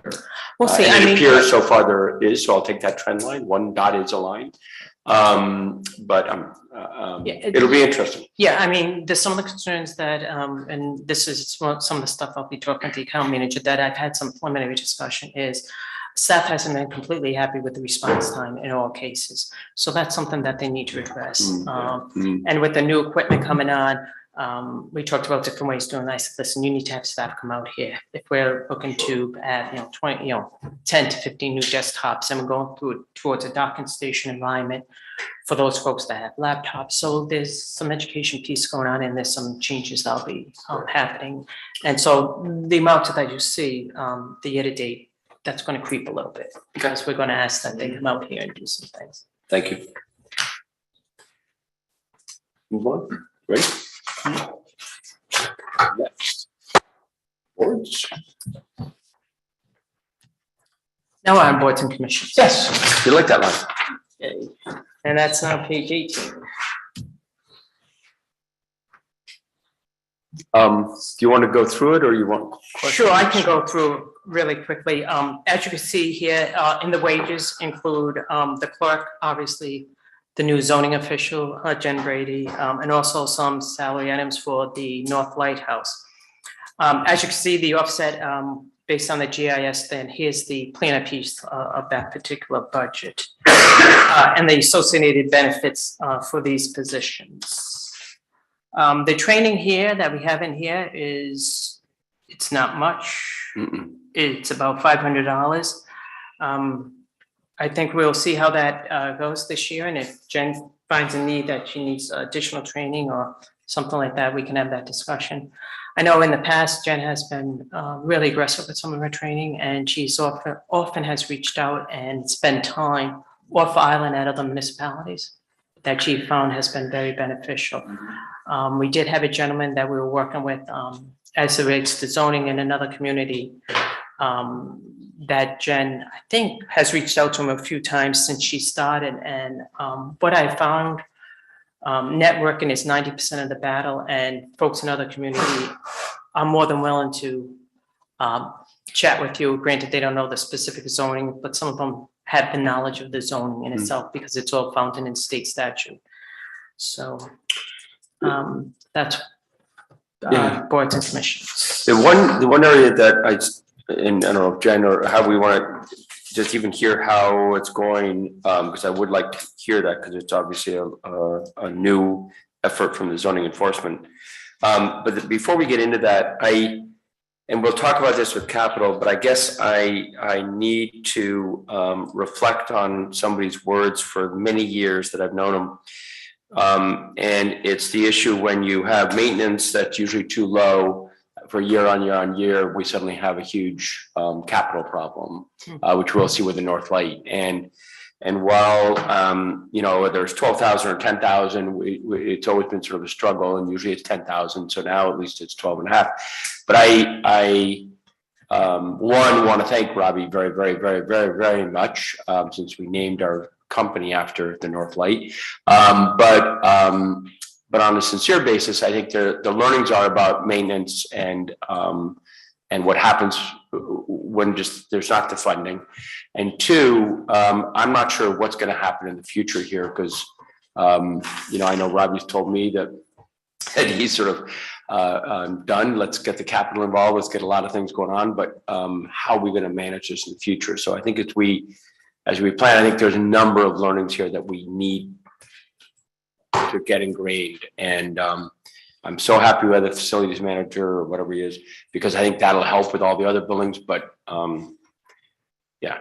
So my question really is the 12.5 enough? And then we'll talk about capital later. But I don't know how you want to, Robbie's in back too. Yeah, the 12.5 relates to the salary of staff. Yeah, I know. For the summer, so. Yeah. And that's where. I don't think it does. So I thought summer staff. I thought summer staff was. Wait a minute, maybe I missed, wait a minute, no. Yes, That's right. So relative to the North Light, you've got 13,920, Yeah. which is wrapped up in the wages. And that was based on their request. And then for maintenance, it's the second line from the bottom, line 7,400. 12,500. The 12,500 is the supportive maintenance. And that's, again, what was requested. That's what he requested. Okay, so the salary for, right now, we are gonna open it and we are gonna have staff there. As far as I know, I've been seeing the hand go up, so All right, there's two line items in the budget. One is wages for the attendants. The town's always had attendants there. When COVID hit, we lost the 2 attendants that we had. And we have advertised, but because Dave runs into the same problem, he's competing with all these other businesses. I've been trying to bump up the wages to get people interested. And, you know, if we don't have people apply, there's not much I can do. And then as far as maintenance, I've always said that line item, it's more like an operating budget, because there's very little money left after you're paid. You know, let's face it, $12,500, you can't, a single family residence, you don't pay for your electric and heating and, so that's always been the rub. I did put in a capital budget request and that you forwarded me, and I did mention to Marion today that this is my last year, my term expires in December. I would like the town to pursue my request, and if we got it, I would stay on and help Tom go through the whole process. There's a lot of potential there, and there's starting to be grant money that will be available to the town. But we at least have to show that we move forward, and essentially, I'd like to point out, the federal government and the state have more money in the building than the town does, other than your wages. So we need to show, because these grants are federal, that number one, we can maintain something, and number two, we have a long range vision. Now, my vision has always been to have a family living there, like the keeper that once was, to keep an eye on it from the town. We did look at rentals, but that became a nightmare with the museum. I don't know if you want me to jump into the capital request. Not yet, not yet. Okay. Good, we'll wait on the capital side, but I guess my point was really, and I think it's been answered. I just want to make sure that 12.5 is enough, and what I'm hearing is what you asked for. You know, the issue I have is with it, it's enough to do the simple, as long as you realize it's The not. band-aids. Right. Yep. Yeah, it'll get us through into the next year. Okay, thank you, Mark. And we'll talk capital in a minute, so.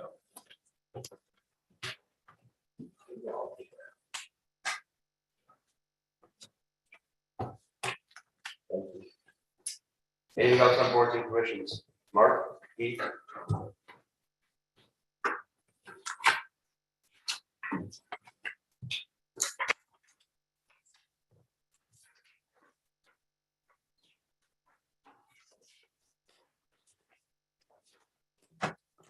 But Joel, and then CFP.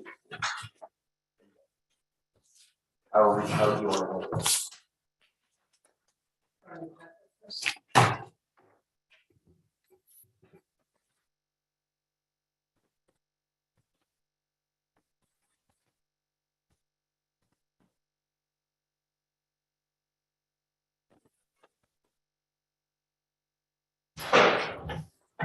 Sure. So we want to start, I guess, with the current year, which is page 21 of the budget. And obviously, it is only the first year of the 6-year capital plan. So we'll do the current year first, and then some of the comments I think will spill over. But starting on page 21, top to bottom, is how I'm going to sequence this. And so the first recommended line there is for Harbor's utilities at 20,000. And this is meant to be the completion of the project that's underway currently for replacing particularly the electrical in Old Harbor. And this is a combination of replacement of things that are end of life and upgrades as well to the amperage. Does that mean it's $100,000 Ballpark, I would say last time I checked in, the numbers were still moving around a bit. And that's why I didn't want to take away the last piece in case that's necessary. I would say if it turns out that we don't need the additional 20, then obviously there are plenty of other harbors needs, I think, that we could redeploy. So there'll be no more wires dangling into the water on Old Harbor after this? We're not promising anything. Yeah, not for a long time. How about that? We'll put them back up if they fall. Yeah. The next item there is harbors at 13.5. That's year one of a 2-year program for mooring buoy replacement. These are the large mooring buoys. That's actually a significant capital investment in terms of replacing all of those. And I believe we're going up in size. Did I make that up? Yeah. Are you talking about tackle or ball? The ball itself, because the tackle was so well improved Yeah. that the mooring ball that we have now is a navigation hazard. Oh, interesting. Yeah, of course, it's, yeah. So again, year one of a 2-year program. The next line down, Coast Guard Station. So there was originally discussions about bigger moorings, heavier moorings, larger moorings. These are the kegs things, right? Or I don't know what you call them. The mushrooms? No. What we're talking about here is the mooring balls that aren't really balls. They're more like a round keg, or what are we talking about in this 2-year mooring buoy? It's the actual round mooring ball. But are they round anymore? Or are they more like flat on top? No, they're not flat. They're Okay. round ones. So they're just the bigger ones. The flatter ones, the pennants get all wrapped up. Oh, okay. So we're getting rid of those, We or never have those. whose are those? Some of those are yacht clubs. Oh, okay. Thank you. And then I remember there was discussions around larger mushrooms moorings for bigger boats. Is that? So we're trying to update maybe 5 a year from 500s to 800s. The 800s are going to 1,000. For the farther out ones or something like that? Okay, thank you. So that is sort of in the plan, because the boats are bigger when they're mooring out there. And, okay, thank you very much.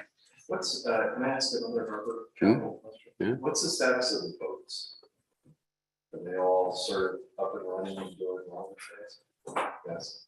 Thank you. Sorry. So the next line down is Coast Guard Station with 150,000. This is actually 2 different components. We'll stick with harbors for a minute. And so there's 75,000 there, which is year one of a 2-year program aiming at securing and or replacing some components of the dock. So we have some things that need to be done this spring, immediate needs out of the current year budget. And then that'll provide 75,000 for some interim replacement, I would say. Is that a fair way to describe it? Of the floating dock and the ramp for next year. There's another 150,000 planned for fiscal year 24, which would hopefully button up that entire process. None of that accounts for a full-scale replacement of the entire dock facility. Although we, I believe, do and now have a permit in hand to do that. It's not necessarily slotted into the plan at this time. This is really just kind of maintaining and securing what we have today. What's the all-in cost of this? I don't believe we have that number at this time, which is one reason it's not slotted in. I mean, the reason I ask is, you know, if this is just a stopgap, does it make sense that like, or just curious if we have numbers that would enable us to make that call. We don't have numbers. Yeah, I'd like to be working towards Yeah. refining those numbers since we do have plans that could provide us with some estimates and get a better sense of what that would cost out at, which I think will help in our total harbors facility discussion. The, And we got the CR, we just got the approval for the CRMC permit, and it's a 3-year permit with a 3 one-year renewals of the permit. and that was for the extension of the dock to handle Coast Guard, or was that, what was that for, that permit?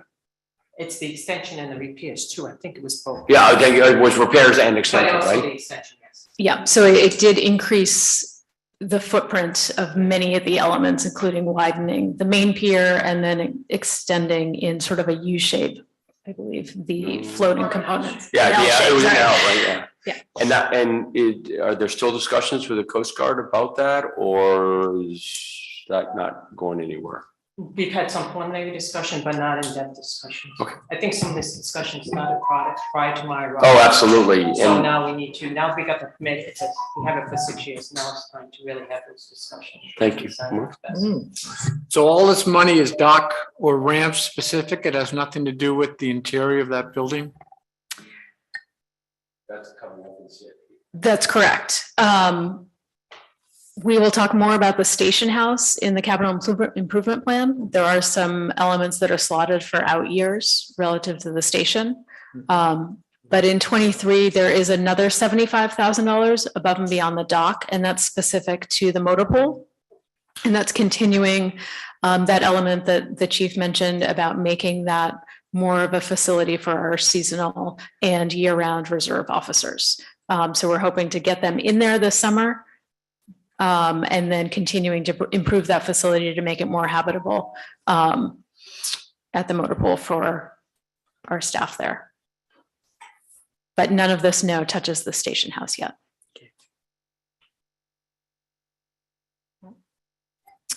So continuing down the list, the next item is $30,000, the New Harbor Vision Plan. This is meant to be a supplement to $50,000, which is in the current year budget. And I'll let Marianne talk more about that program. So Allison Ring, the town planner, and I have met with via Zoom with the engineers involved with this. These were the engineers that we first engaged for this project some years ago. And we spoke to them about the project because we needed to pick it back up again, that it was budgeted this year. And so when we spoke to them, they said 50,000, we can scale the project back. So we would talk to them with that, and I said, you know, there's a lot that's going on in that New Harbor area. I look at the sidewalks that have been just put in, the purchase of what we're calling the overlook property, the definite building of the homes that is being done by the housing authority right now. I think this plan at this point is the timing is almost impeccable. We probably couldn't ask for a better time. So we spoke to them as to how much more would we need to budget to really get this plan up and running and going. And they came back, they really wanted, they said between 75 and 100. We scaled it down to additional 30, which is $80,000. Once we get, they have scope of work that is about 80% done as to what the scope of the work will be. I told them that sit tight on that until we go through the budgeting process. And once we get to the financial town meeting, if this is approved, we'll finalize the scope of work and they'll start doing some work late spring, early summer for this project. So I'm going to get on a bit of a soapbox, and I apologize. It'll be 30 seconds or less. This is unbelievably frustrating to me. Everything you said is exactly right. It's a good process. This was started 4 years ago as an idea when everybody looked at the drone footage of all the congestion in New Harbor and how disastrous it was then. That was before Champlin's rebuild. That was before, you know. So what's happening is that area is just morphing by who moves first. And I think this vision is, or this planning, let's put it that way, is critical. I mean, forget water, sewer, safety, sidewalk, those are essential, but just how are we going to build it out so that, you've heard me talk about it, even the boat ramp itself, trying to get a boat down, if they don't know how to drive, just stopped all traffic. And so it's everything sort of a nightmare in that corner, besides somebody trying to lobster and get, to their boat. So I just think this is so important, and I appreciate you having it on the plan. And if 80 is the number, then that's what it is, but it's a big deal. That was 35 seconds.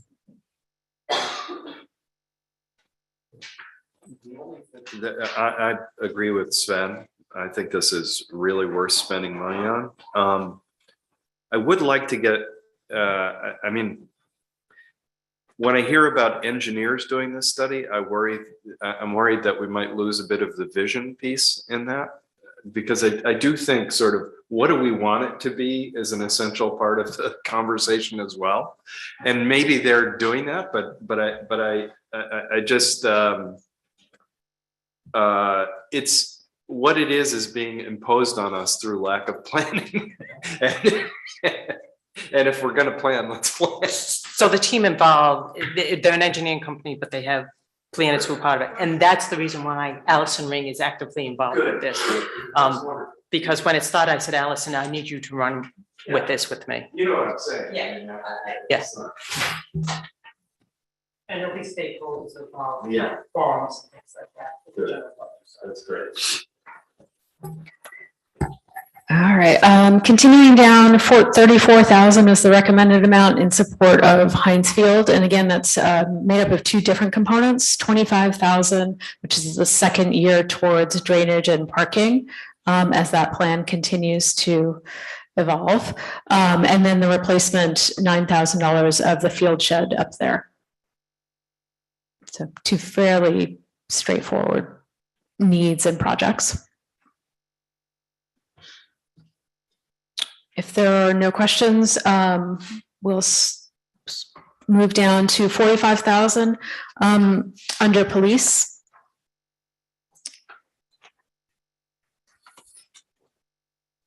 And that's the station video surveillance replacement. It might be a little bit of a misnomer to put it under police building, but so that's a replacement of the video surveillance system in the entire police station. And that's an outstanding need that we need to be addressing. In the current year, fiscal year 23, there's a second year to that program, 47,000 slated for 2024.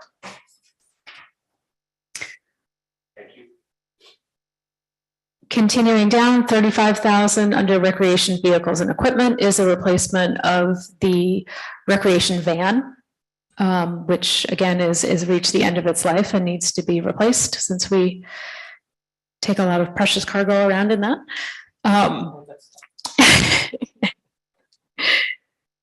Is that the island-based one or the one that's on the other side? It lives in both places. But it's revenue generating for use for Camp Mohegan, most importantly. In the summertime, it's transports all of the camp students. And then in the wintertime, it goes to the mainland for all of our off-island mainland programming, particularly soccer and basketball for the younger kids.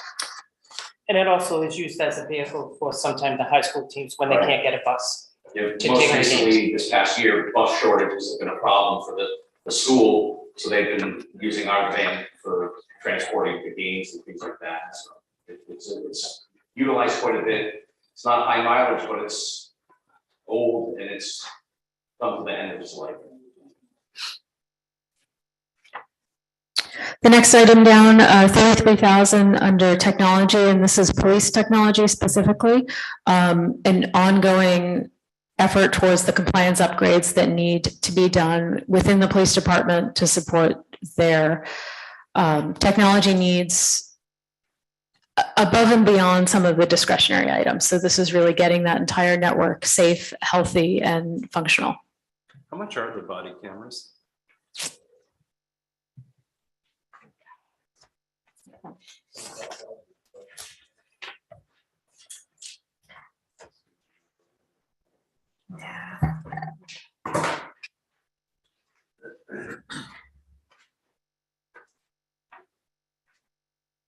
The line item was 25. That was, it was a multi-year program. So that's not the full cost.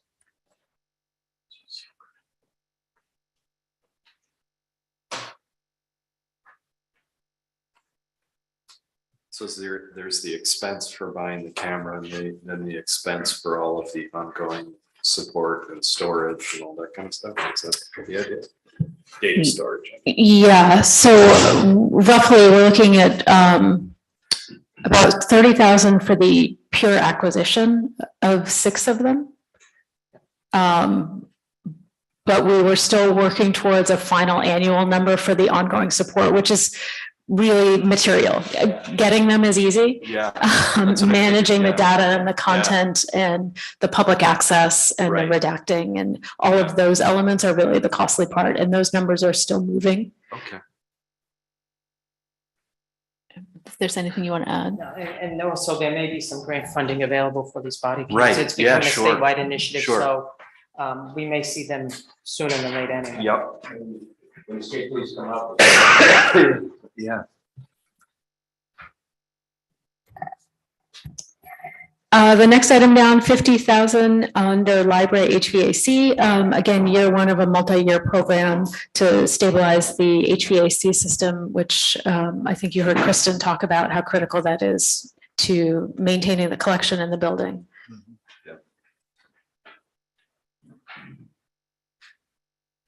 And the final item, 50,000 also, and that's under highways and aprons. And this is year one over 3 years of setting aside funds to improve the aprons around the town roads. Obviously, it's the kind of work that can only be done if somebody else is already doing a material paving project, but you're setting aside those funds to take advantage when that opportunity presents itself. It's not something we would just bring out on a one-off, but be ready to jump when the time came.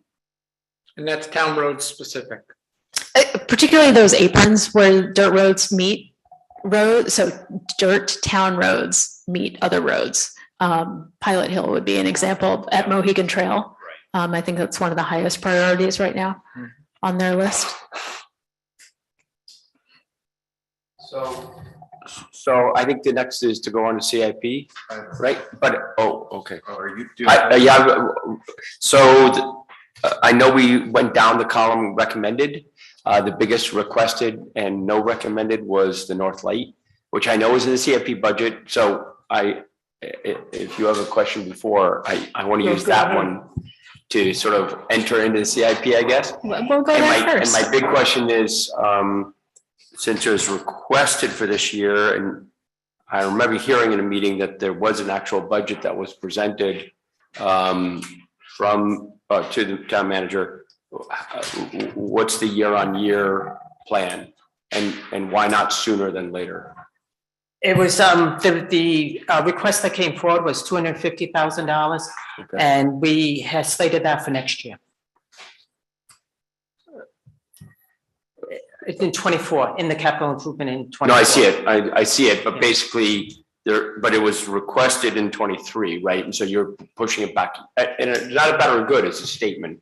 So it's showing it in the capital as 250 and nothing in the recommended. And it shows up in the CIP a year later, right? So basically it's pushed back a year. And my question is, why? And there's no intent behind that question other than why. It's strictly from a budget standpoint, strictly budget. If we were looking to put this one in, this 250 into this year, we'd have to put 250 somewhere. If there's a way to take part of it, it is my understanding, and I thought it was our understanding that, or maybe my understanding that it had to be the whole thing. It couldn't be piecemeal. So you make. So I see a hand raised. Hold on, Ravi. So I guess my question would be, this budget is going to the FTM, right? And so, and since it's capital, does that fit within that tax increase bracket, or is it different? It's all It part has of to, it. right? So therefore, something will have to come out if that comes in. We have some thoughts where I can get maybe 85,000 of it. Okay, if you don't mind, can I, Robbie's here for this. I mean, I like the idea of bridging it across 2 years. I just know, having been up there with Robbie enough that, You gotta understand, the problem with the North Lake is location. So if you do it over 2 years, you're gonna double the mobilization costs. So you're losing 30 or 40,000. And I looked at the budget, and the town has a reserve fund, and right now we're at 17%. my question to the finance director, if we took 250,000 out of the reserve and you want to maintain 15, will that put you below that 15%?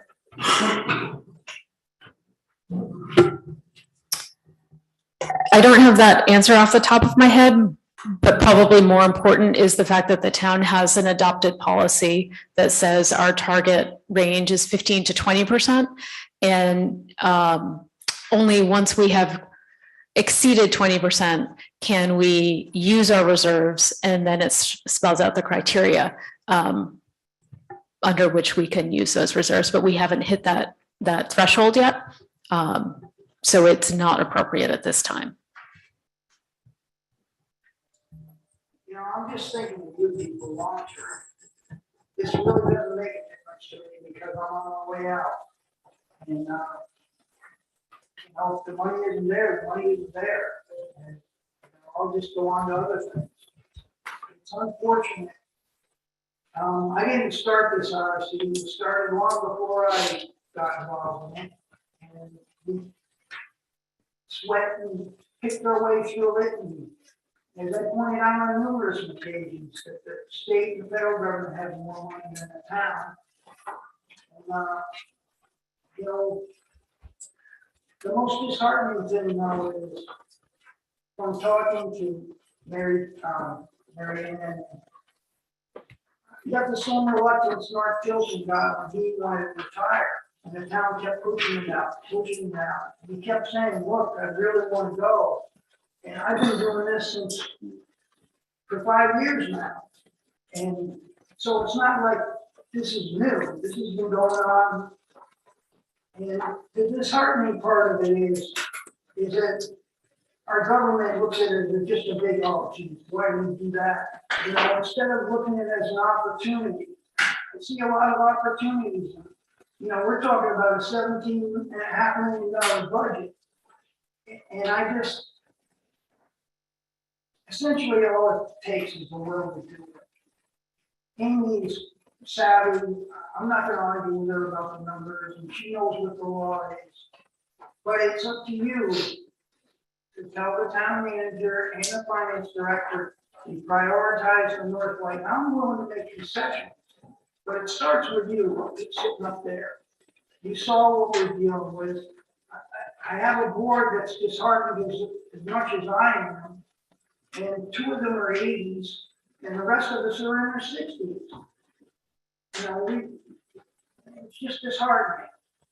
And we've come a long way, and eventually there'll be grant money, and I think eventually you'll get there, but it's gonna have to start with the will of the people that run the town.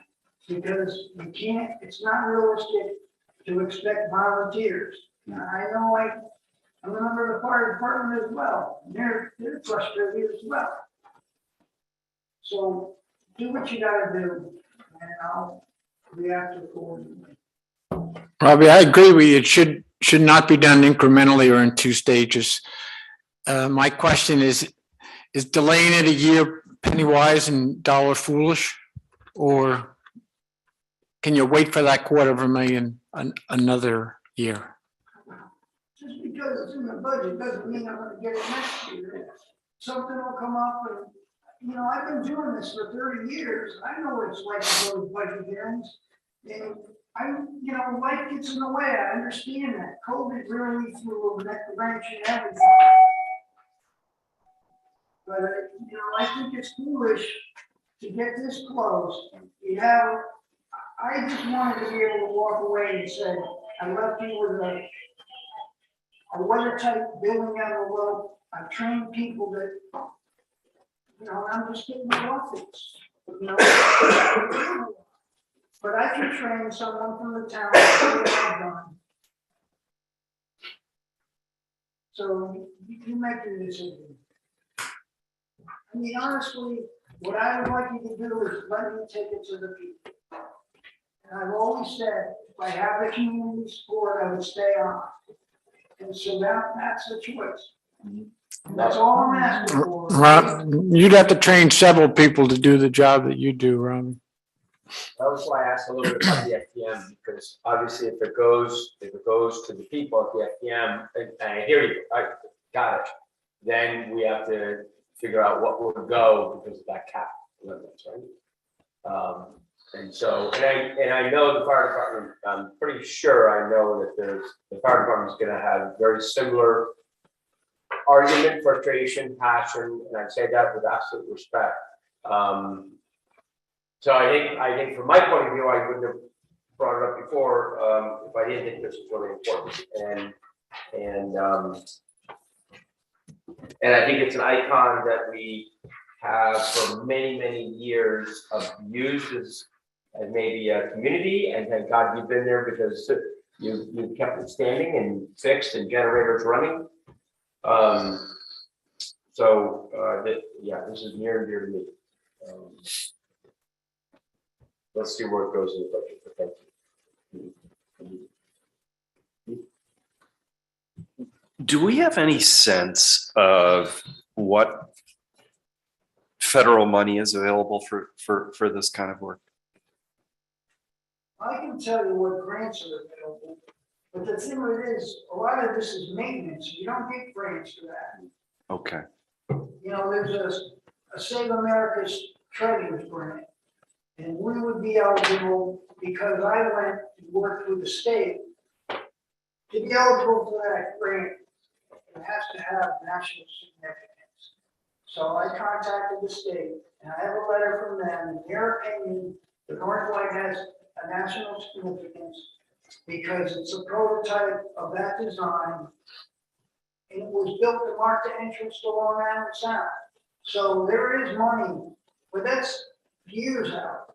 The last time we did the grants, and this is what no one understands, the last time we did the grants, it took 8 years. Mhm. I mean, I ain't got the time. Yeah. This is an opportunity for I realize money's tight. There's a lot of money in that budget, and I can guarantee you, there's a lot that we could cut out of it and not lose very much. You know, it is what it is. I didn't come here to beg. I'm doing you the favor, because if I walked away the way it is now, you're gonna regret it.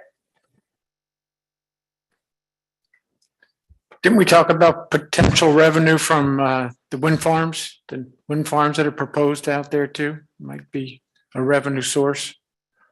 But again, it's not going to come real quickly. Thing is, it's been 12 years since it's been painted. And, it's not like it's up the street. So can we, given that it's, I totally get what you're saying about staging it twice. And I'm sorry, I couldn't, I was confused about the time for the tour and couldn't be there that day, and I'm really sorry, but is there a way to stage, for example, painting this year? Or painting in windows this year. I'm just trying to figure out whether there is a way to break it into discrete pieces over 24 months. I don't know. So I met with Robbie today and I asked him that question. And he did say the lantern could be a top priority. I do have funding up to $80,000.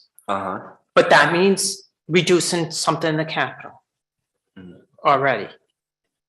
So it'd be the aprons, I would say we hold off on doing the highway aprons and double that up next year. There's 50,000 there. There's another, Amy, help me out here. In essence, you're gonna swipe 80 forward, so if you delay something, you're delayed that, right? So the Correct. aprons you're not taking out, you're just shifting. We're just shifting. The North Light, there's a fund that has 15,000, and then there's a bond that's left over another 15, that gets you $80,000. Is that, my number is correct on that? Yeah. So, go ahead. Sorry, just a technical point is that the town actually doesn't have control of the Northlight Fund. So from us, you're talking 65. Okay, and you would ask not like for the other 15 minutes. See, 80,000 ain't gonna get the tower down. And we do have funds left in the project. But the reason it never got spent was never enough to really do anything. And the town needs to determine how much money is available.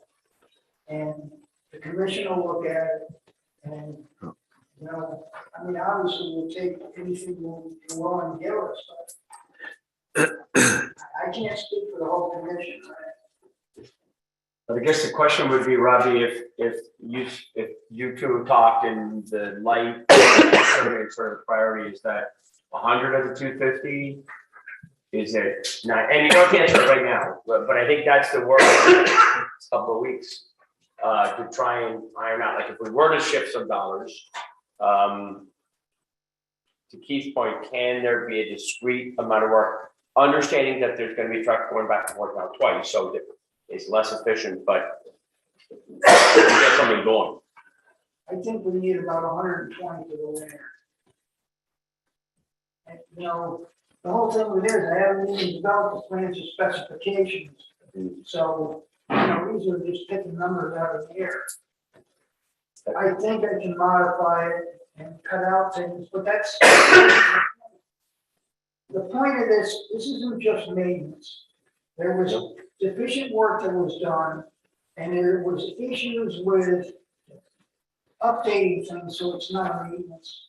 So that's why there's things I can cut out, but you know, it's penny wise and dollar foolish, because ultimately, you're gonna, 10 years from now, you're gonna go back in the same boat.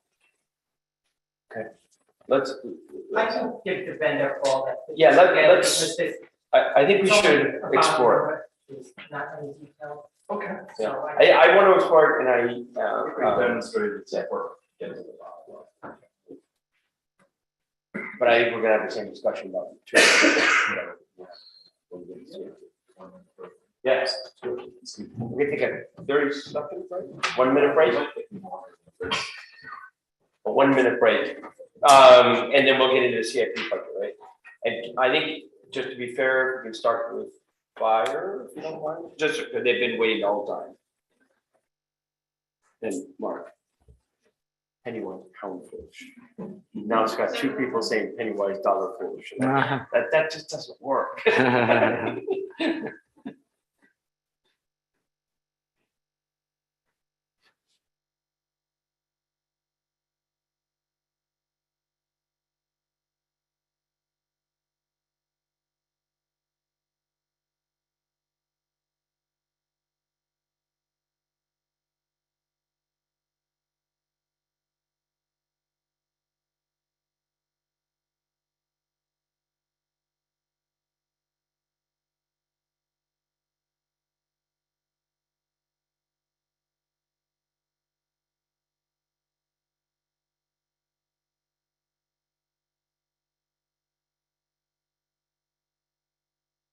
I want to ask about composting before we go.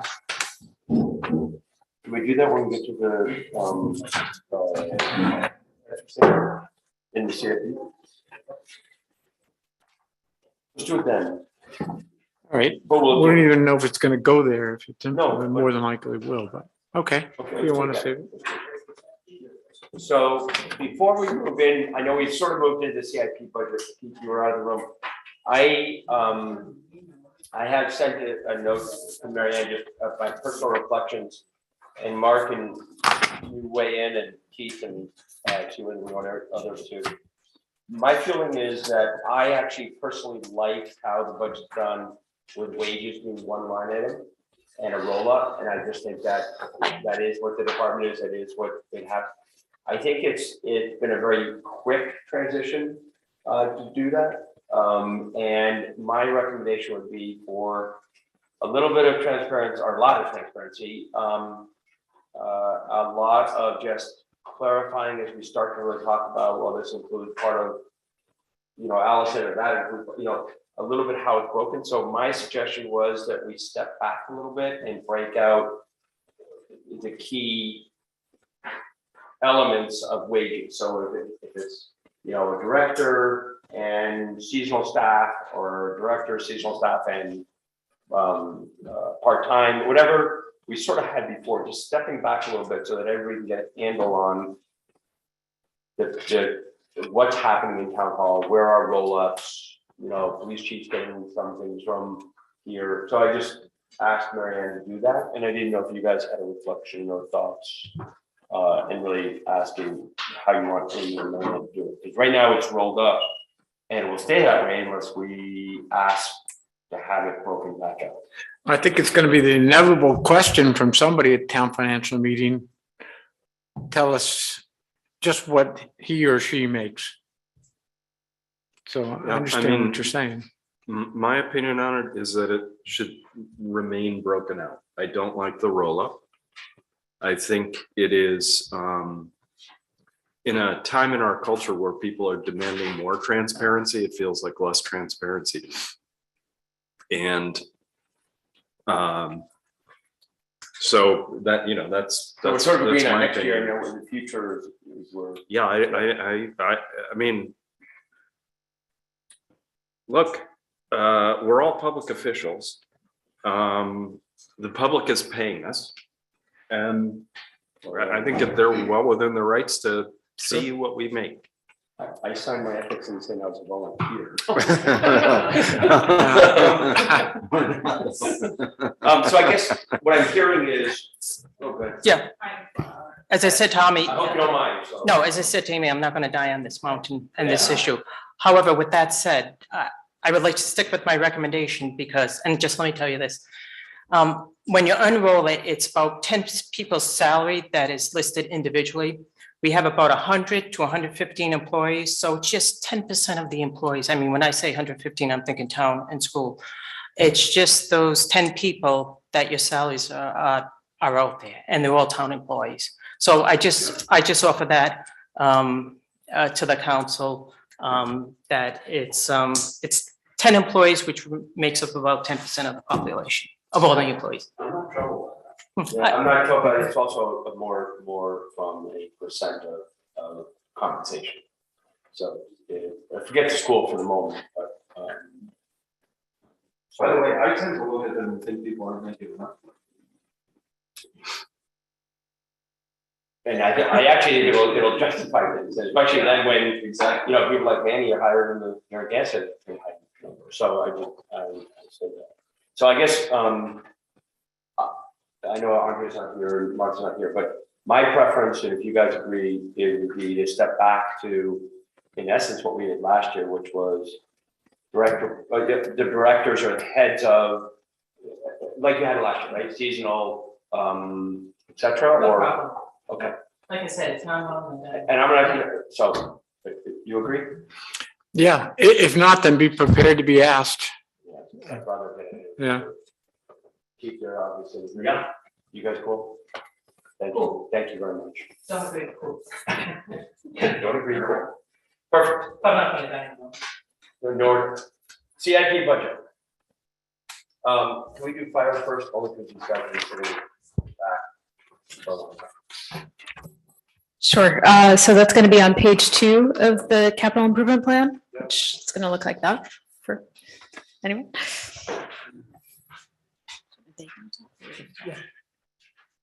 you want the fire one? Or let's just go over it. Because there's some big numbers in there, especially in 24. And whoever wants to talk, I mean. So you want it? $12 million deserves a conversation.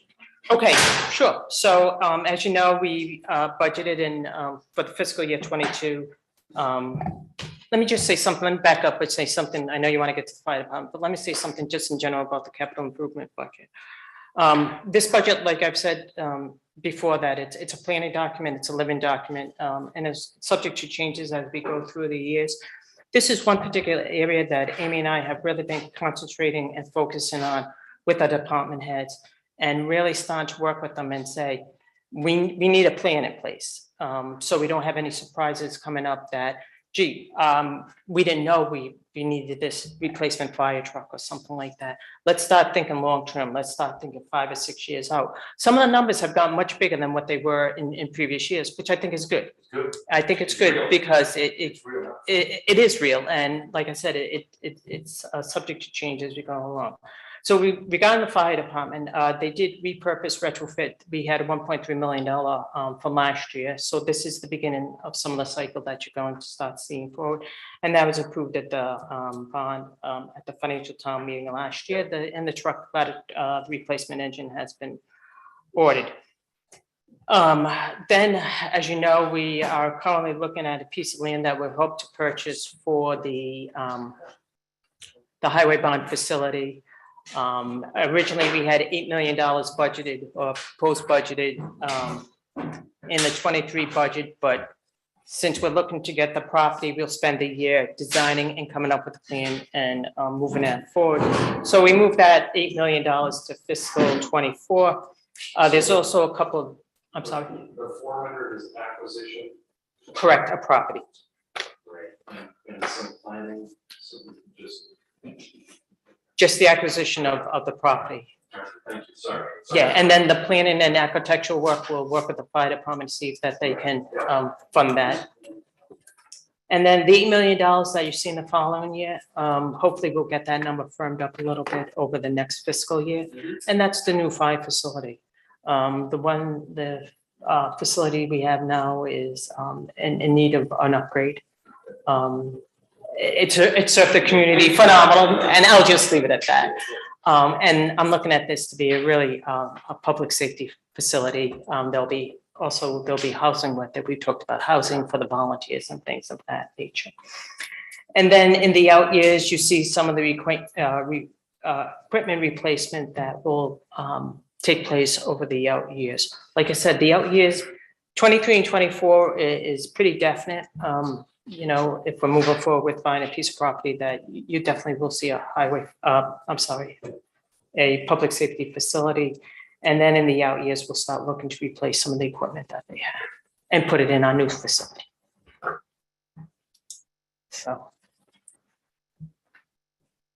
So that 400,000, I couldn't hear you, Rebecca, but that 400,000 was to acquire the property. That's, yes. Is that still going forward? That We are in negotiations, so I would prefer not to get into too much detail of the conversation. fair enough. Yeah. So, back up, so the 8 million we push till next year, that makes sense because we gotta get the property first. Then you start designing and all that kind of stuff. Okay, so, It's gonna take the agency, you know. gotcha, fair enough. I'm glad we're still going forward with that because as you know, the condition of the other building and the tightness of the equipment is crazy. So in the capital budget, there was 300,000 and that was removed because we got a grant, which we spoke about last week. That we received that grant, we got a couple of things, we added to it, we were able to get 280. I did put in 172,000 and change, and it was not laid out in a 6-year plan, it was just something that's needed. I put it in here, and that was for communication, remote receivers for 3 dead spots that we have on the island.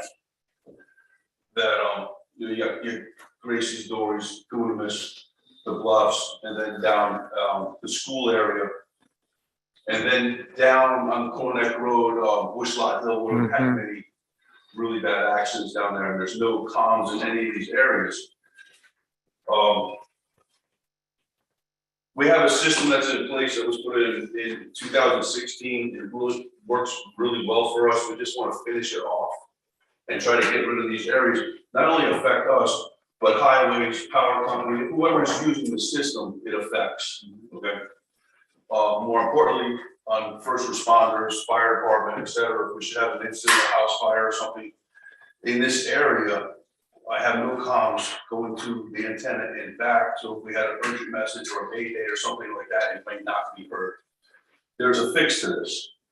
And it doesn't have to be all this year, I get it, things are super tight, I just want you guys to hear me out that, you know, it's 179, if it would come out to about 45,000 to change to do one remote site a year.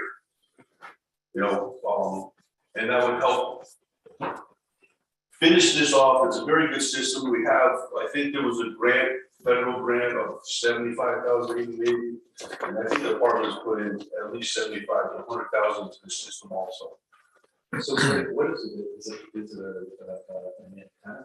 So it's repeaters. I wish Hal was here, but it's just remote repeaters that pick up the signal and boost it and they'll get it back to the station and to radio. We have the ability in order to talk around. But it can get very confusing because when you get to a scene, realize that you don't have any comms and then try, because you have no comms, word of mouth now is switched to talk around. Right. Some people might miss that. So it's kind of, it's not good. I've run into that situation down here in Cornack Road. We were doing some training down there. And I had forgotten all about that. And I got stuff going on. All of a sudden I had no comms. And I'm like, oh no. And not those words. It went bad. It didn't go bad. It just really brought it to like this is a serious situation. And that was just training. Also down in the bluffs, we've had instances, but anyway, I just ask you to think about this, and if you could work with us and scratch maybe 45,000 for the first one, and maybe next year or the following year. I know Matt and Mary Ann have been working on maybe another FirstNet system that bring to the police department the ability to use mapping in their computers anywhere on the island. But it's not in place, and it might be a really good thing, but I think this will always be first for the fire department, and then maybe that system where it comes together would help us with mapping and so forth also.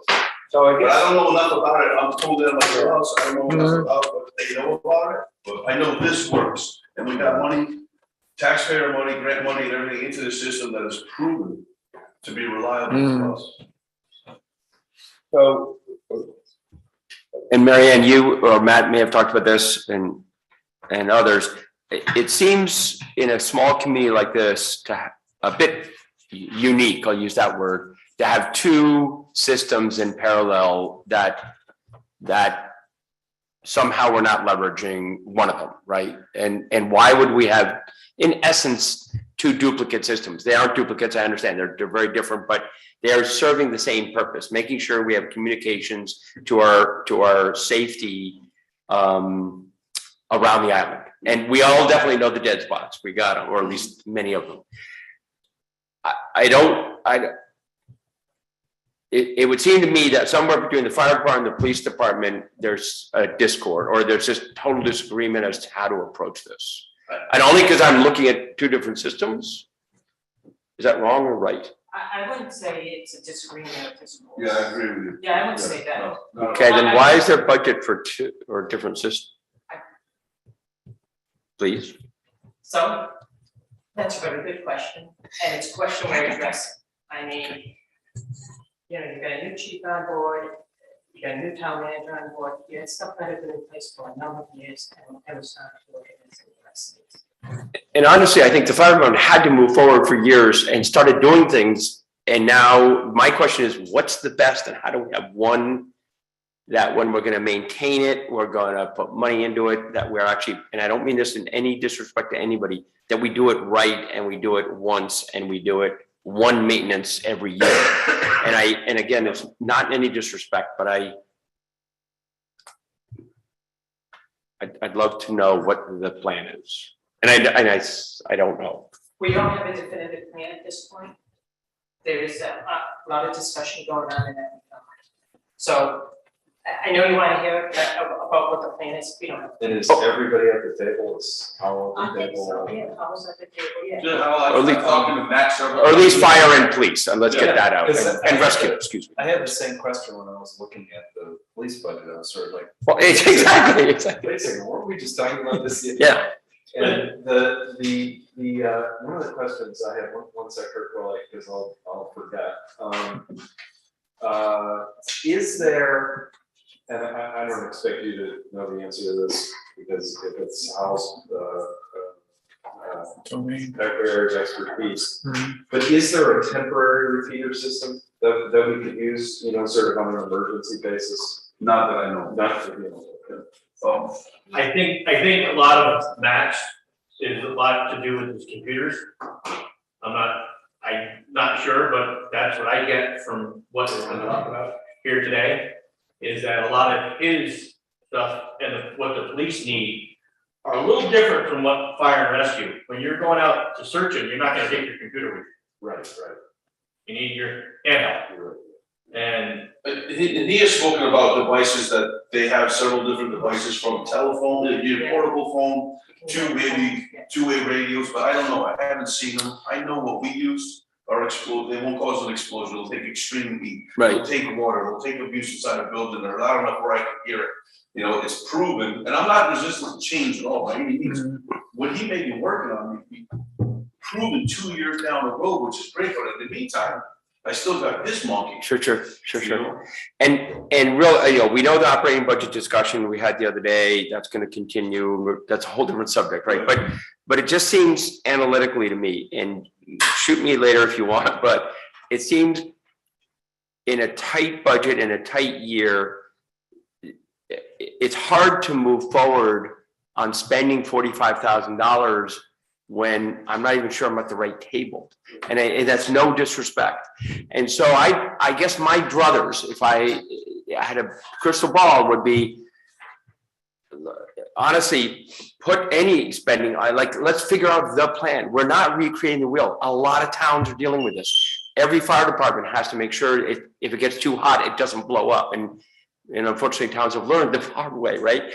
So I can't imagine that, you know, you pick the town in Montana that it's not a similar police, fire, rescue communication system. And the good news to me is that the fire department had to figure it out. They did their own thing. They pushed through it and they did it.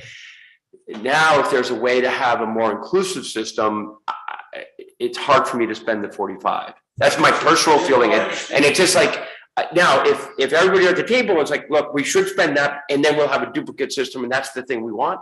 But I'm not, I haven't heard that yet. And I would say rescue, fire, and police, and then of course the town manager should all have that May voice. also And be a good idea, like you have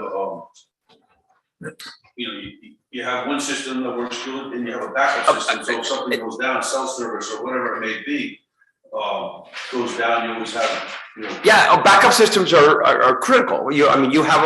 You have triplicate systems in many cases. Especially out here where we are it. Right. The police is it, fire is it.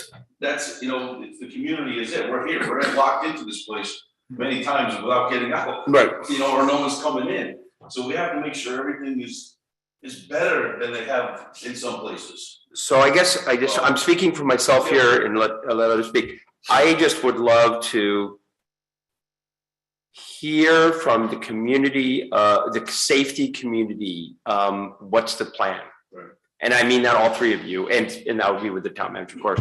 But I think then we can say, okay, we're gonna spend, then it's an FTM discussion about reinventing, redoing, and it's based on these 10 towns, you get it all, right? Now, maybe I'm speaking ahead of you guys, and so if I am. Right now, we don't even know what the cost, and I think we're not just getting into the. No, but I don't think we're there yet. I don't. In the meantime, we know this, and we know it works, and I understand what you're saying. I'm not I understand. going there against you. I'm not going against you at all. It's just, maybe that's 2-3 years down the road, and then, okay, what happens if I have a situation, which I've had, we will have, and it's a tough one, I get you, I understand you. So, I'm just putting it out there. Yeah. I can't say any more than that. I think you guys all understand where I'm coming from, and I understand And we where you're have, coming from. we hear that. That we might be a greater, better coming, but at what price and how far down the road, like, we know we have this problem here. So my intent is not to kick the can. My intent is to get a solution that's multi-department based, and then you have and that may be the backup, then you have a real backup plan, right? Right. So, the two of them crossed together might be the. I don't know. What we're looking for. I don't have the answers on the other end, I just know what works here. And I understand the reluctancy of investing more into this when there might be better pieces coming. or have everybody that's the plan, but the other three people, trust me, you do not want me discussing different communication technologies. But those that know, let's figure it out. So to the next Yeah. request. Before we get off that, so part of the reason I ask about, just following up a bit from Sven, but part of the reason I asked this specific question about a temporary solution, whether there's a temporary pole mounted repeater or something like that, is it comes from not wanting to sit here, know that there are dead areas, and you could see a real tragedy happening because of that. I don't, you know what I mean? I don't want to have fully, I don't want to sacrifice potential, life and death issues for a broader plan, which is, it's essential that we have a broader plan on this. We shouldn't be spending money on two different systems unless that's what we've decided makes the most sense. But if this is obviously a conversation that's going to be ongoing, it's not going to be settled tonight, but figuring out whether there are, they have those trash can things that they put up on top of telephone poles all the time now. That's how they did a lot of the 5G rollout is with those. And I'm just curious whether there is an interim stage That's pretty that. much what these are. Gotcha. That I see. pole mounted units like that. I see. I understand. Okay. Thank you.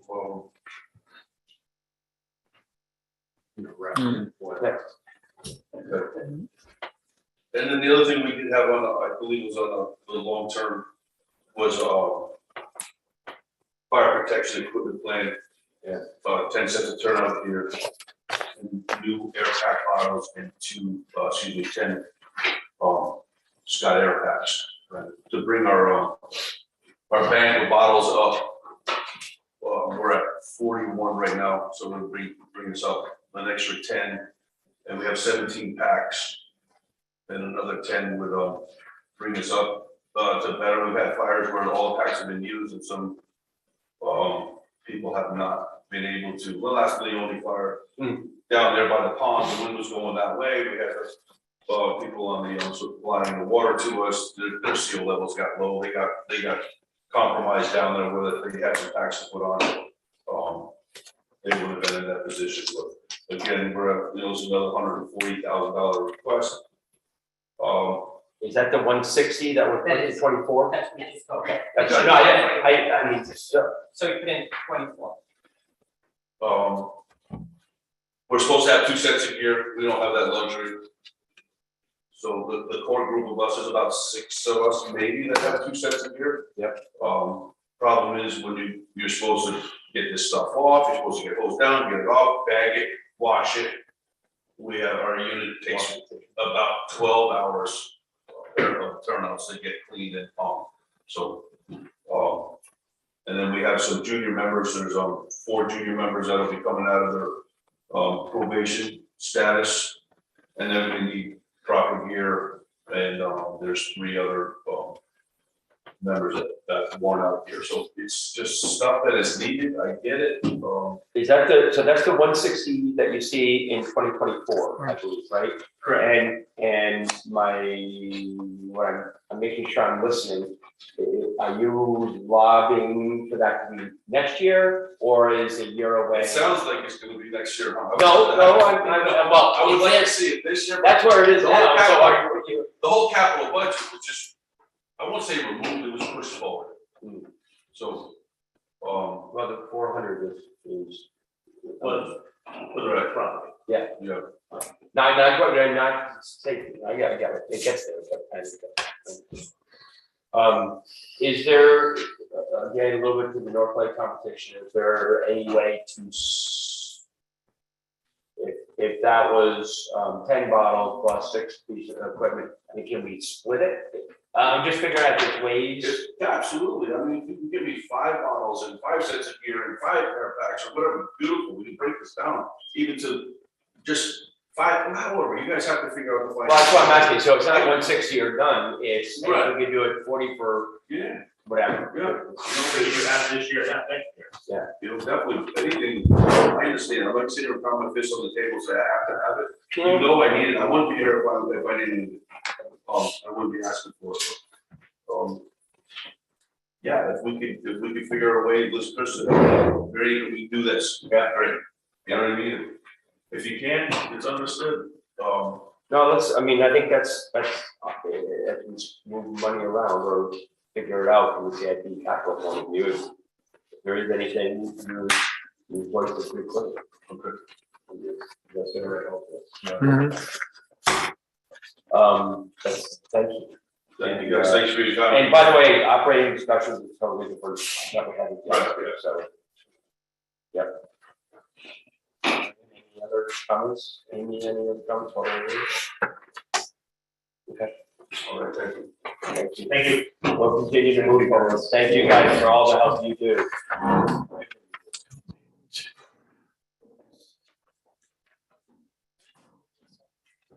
You're not gonna be doing it at 7? Okay. Yeah, they were good. Okay. What was that? I'm sorry, HGC was supposed to be at 7, but they moved their meeting just this afternoon. Thank you. Okay, cool. Judy, did you know that? What? You aren't here for a 7 o'clock meeting. Yes, What 7 o'clock meeting are you here for? the one that was announced like a week or 2 ago. Obviously, I'm not here for the right meeting. Okay. HGC. We're here for historic district. No, Budget?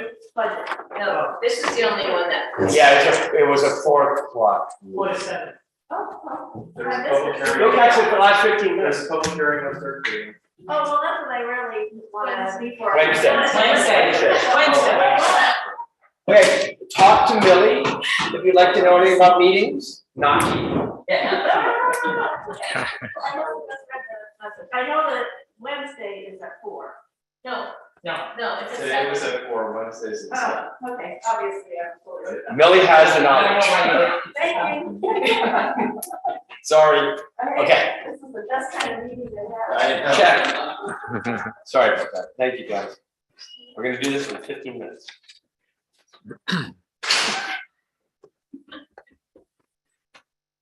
Where do you want to go? Thank you for moving the fire and rescue.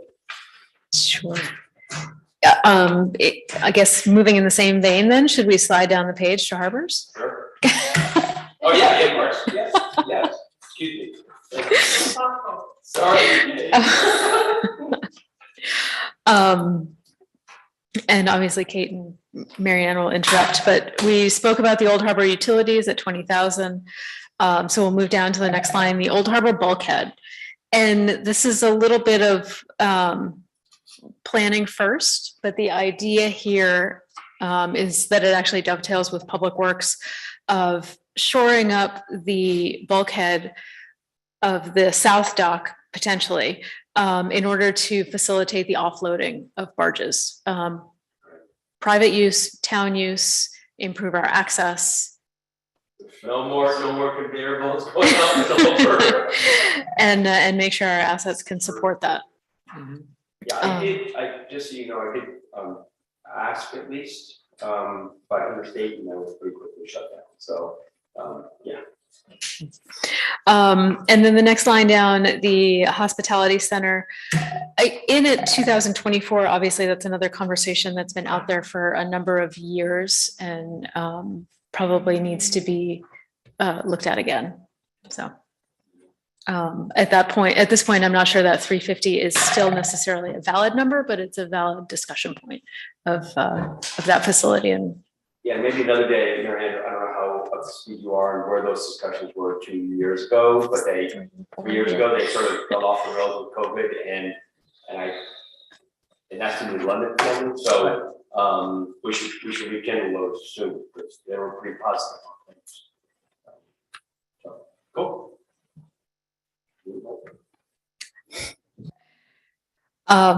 Moving over to New Harbor, out in 2025, again, at this point, that number is a placeholder, 2,500,000. We've been carrying that around a little bit, but that would really just be some beginnings towards development of a New Harbor facility. Now that we have the overlook property, not meant to be comprehensive, but for lack of a better number at this point. Yes. And hopefully we can get some government money for that. That would be great. Or whatever. Any money. Yeah, I don't care who it comes from. Mooring buoy replacement, we talked about year one is in the budget for 23, year two, the second half in 24. So we'd love to keep that momentum going. And then again, we discussed the Coast Guard Station dock as a 2-year interim solution with discussions to evolve around whether that is sufficient or whether that needs to continue down the road. And then finally, the last item there in 2026 is a placeholder as a grant match, envisioning the future replacement of the Marine Patrol boat. It's likely that we'll be able to support some of that with outside funding. That's part of how we originally obtained that. And it had significant repairs last year. So 2026 is what we're looking at for a life right now. Just a passing thought.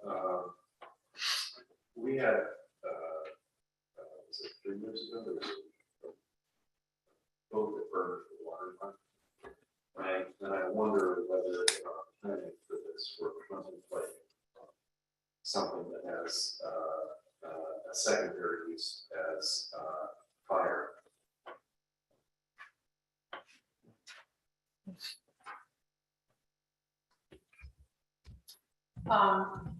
So we have gone for the grant for a fireboat, and it's all about the location and how far you are from the next available vessel. They have one in Narragansett, they have one in Port, one in Bristol, just got one. We can just continue to apply for that grant. So we're too close to Narragansett. No.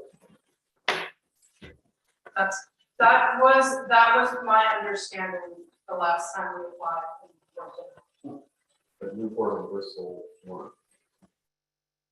I'm not getting you over time because that's sort of interesting. Okay.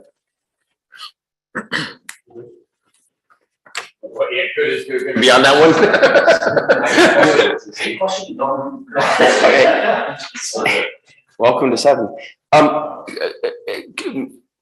So sometimes I have this discussion with Amy about what's capital or something. The like engines, replacement of engines, is that in the budget we looked at before on equipment? We've Or, moved most of that over to equipment. Yep. okay, so that is in that maintenance of equipment line, 20,000 or whatever it was. Yeah, you know, if we had to do, well, the most expensive engines tend to go quickly. Yeah. And so we actually accommodated that in the operating budget in the current year. So- Okay. Okay. Thank you.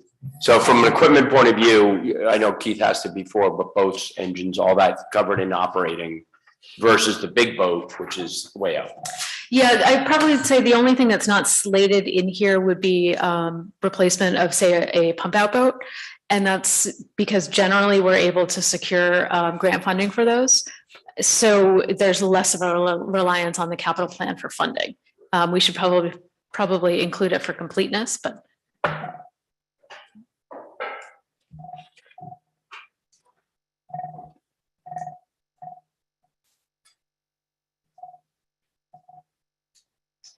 Anything to add?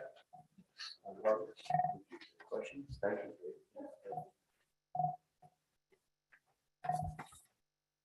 Okay. Do you want to do recreation next, following the same vein? Sure. I screwed up before, so I didn't screw up twice. Let's do recreation.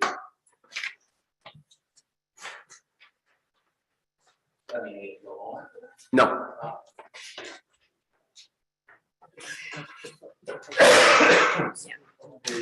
So recreation's actually spread out a touch. Yes, the So fleet vehicle. yeah, page 2, you have the 35,000 in fiscal year 23 for the van replacement we've already discussed. And then if you turn to page 4, you have in the middle of the page, the drainage and parking at Heinz Field and the field house, again, it's slated for 23. And then out in 2024 is $10,000 for resurfacing of the ramp at the skate park. I think that was everything that we're looking for. What about tennis courts? And I mean, I'm so impressed with Ball O'Brien, how big it is and the courts that, I mean. So a couple of years ago, we did spend a good amount of money resurfacing both basketball and tennis courts. And then I've been on basically a maintenance program. They come out, usually they do it in the fall, if they're doing it this spring, a company that built them comes out and they power wash the areas that are breaking up and repair them so that we're not faced with these huge expenditures every 10 years. We're trying to keep it on a maintenance schedule, a yearly maintenance schedule. So that those will be addressed in the spring this year. The skate park ramp resurfacing, I don't have, I mean, that's more of a placeholder than anything. That's something that it's okay right now, but it's starting to deteriorate. And if we can get on a maintenance schedule on it, it's better for the town. And is the, I'm gonna call it a gazebo, is the building, picnic shelter, whatever, is that under recreation technically? So, and everything's good there. I think. Yeah, that's a big story. It's not utilized as much as we hoped, but it's still, it's in good shape. Actually, we used it for meetings during COVID. Yeah, it's used for that a lot, yeah. Are there things and potential revenues that that you have any recommendations to use that more? It doesn't look very utilized. I agree with you. We've had use of it recently in the last several years because of COVID for a lot of outside birthday parties. We've had a couple of wakes there, funeral services there, and everything like that. I mean, it's always been available for people to use in that respect. They're just saying that the Lions Club put grills there. They don't get utilized as much as we hope they would. But the rest of the park, I mean, you can't. Oh, yeah. You can't hold it. There's a lot of people there all the time. Oh, no, it's incredible. Yeah. Yeah. Okay. Thank you. Thank you. Anything else on recreation for capital? Okay. Thank you very, very much. Thank you both. Where would you like to go now? Back to page 1. I like page 1. I tried it. Thanks, David. Thank you, guys. Good night, David. Good night, all. Bye, David.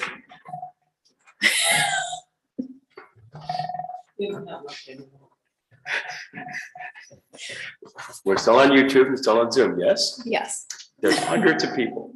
everybody's watching. Medical center. Medical, They put in 2 requests, which we're showing here. Actually, one is funded in the current year at the Davidson House. And then the second request was a replacement of the generator that supports that building.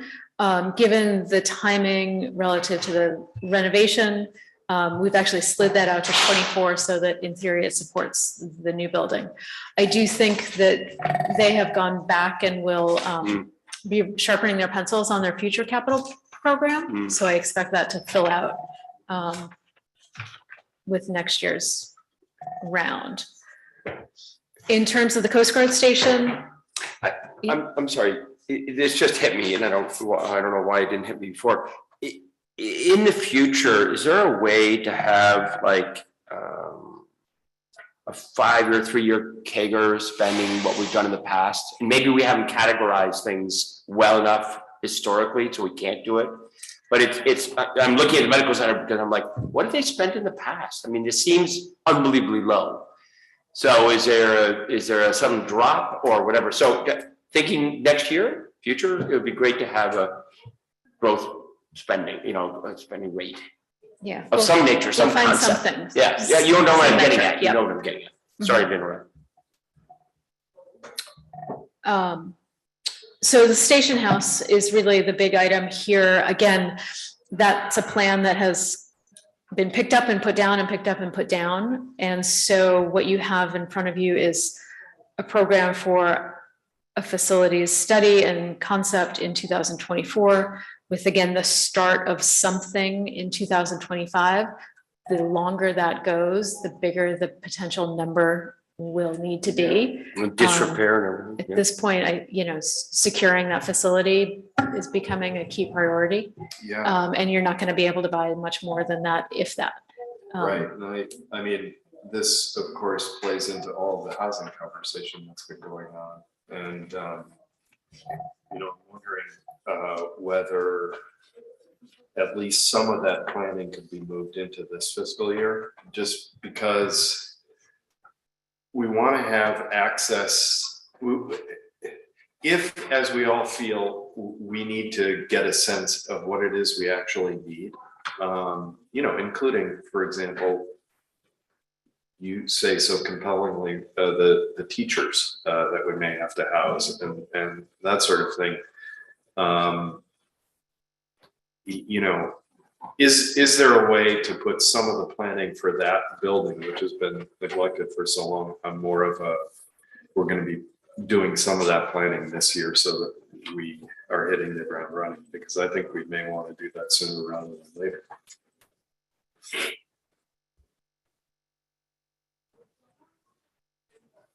Again, it goes back to trade-offs, right? I mean, where's it? Well, I mean, I know it's a trade-off, but I'm just, I mean, it's an important No, I policy agree with decision. you. I agree. I mean, I'm not a little boy. I know that we need to put some stuff off in order to do certain things. And I'm telling you where my mind is. Yeah. We have a multi-million-dollar facility there that if, when you walk through it, it's actually an embarrassment. And it's an asset that's depreciating right now. And if you're trying to attract, even if you just did it for town employees, if we're trying to attract town employees, getting a 1-bedroom apartment in the Coast Guard station might be a pretty attractive thing to do. So given that we're having the housing conversation, I'm asking you, in terms of your expertise, is there a way that we can accelerate the planning? Maybe we don't do $150,000 worth of planning this year, but we do some analysis, some vision, some sense of what it could be, so that we were ready to hit the ground running. I don't know what that looks like. Is that $25,000 to bring in someone who can do an analysis and some renderings? I don't know.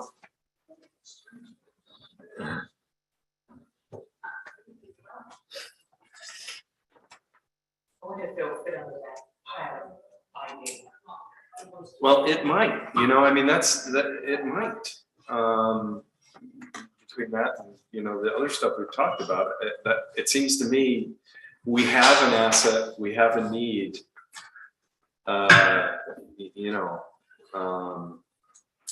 Let's talk to them about that.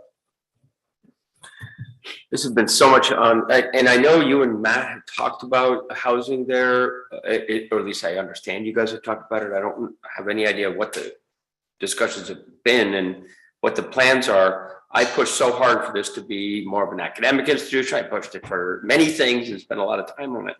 And now I've given up on towards housing. Yeah, let's move. Don't give up, Sven, don't give up. Yeah, I talked to enough colleges that I gave up on that. But if it's gonna be housing, let's do it. Let's But as do it it. moves along, it deteriorates more. Oh my God, Right. oh my God. Have you been in there lately, Mark? It's, Well, it's about 100,000. We always said, you and I said it was about $100,000 a year in maintenance. yeah, By the time you look at all the yeah. Sure. paintbrushes and everything. And while we're on that, the motor pool, I think renovating that and making that more hospitable is wonderful. I also think we should have in mind being flexible about that,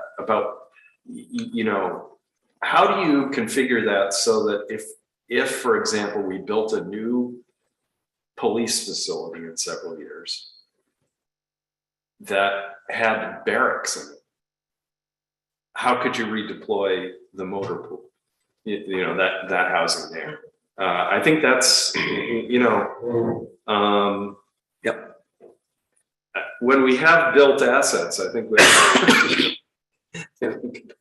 how far away are we on stuff we actually have to build? So, Is the Chiefs house done? Only because there's no number, it's zeros plus. For the most part, yeah. When Marianne says maybe it's eligible for a pilot, just to refresh and Mark's, Marianne, Andre, and I, and Rick McCullough from May 4th had a really interesting meeting with the housing czar several weeks ago.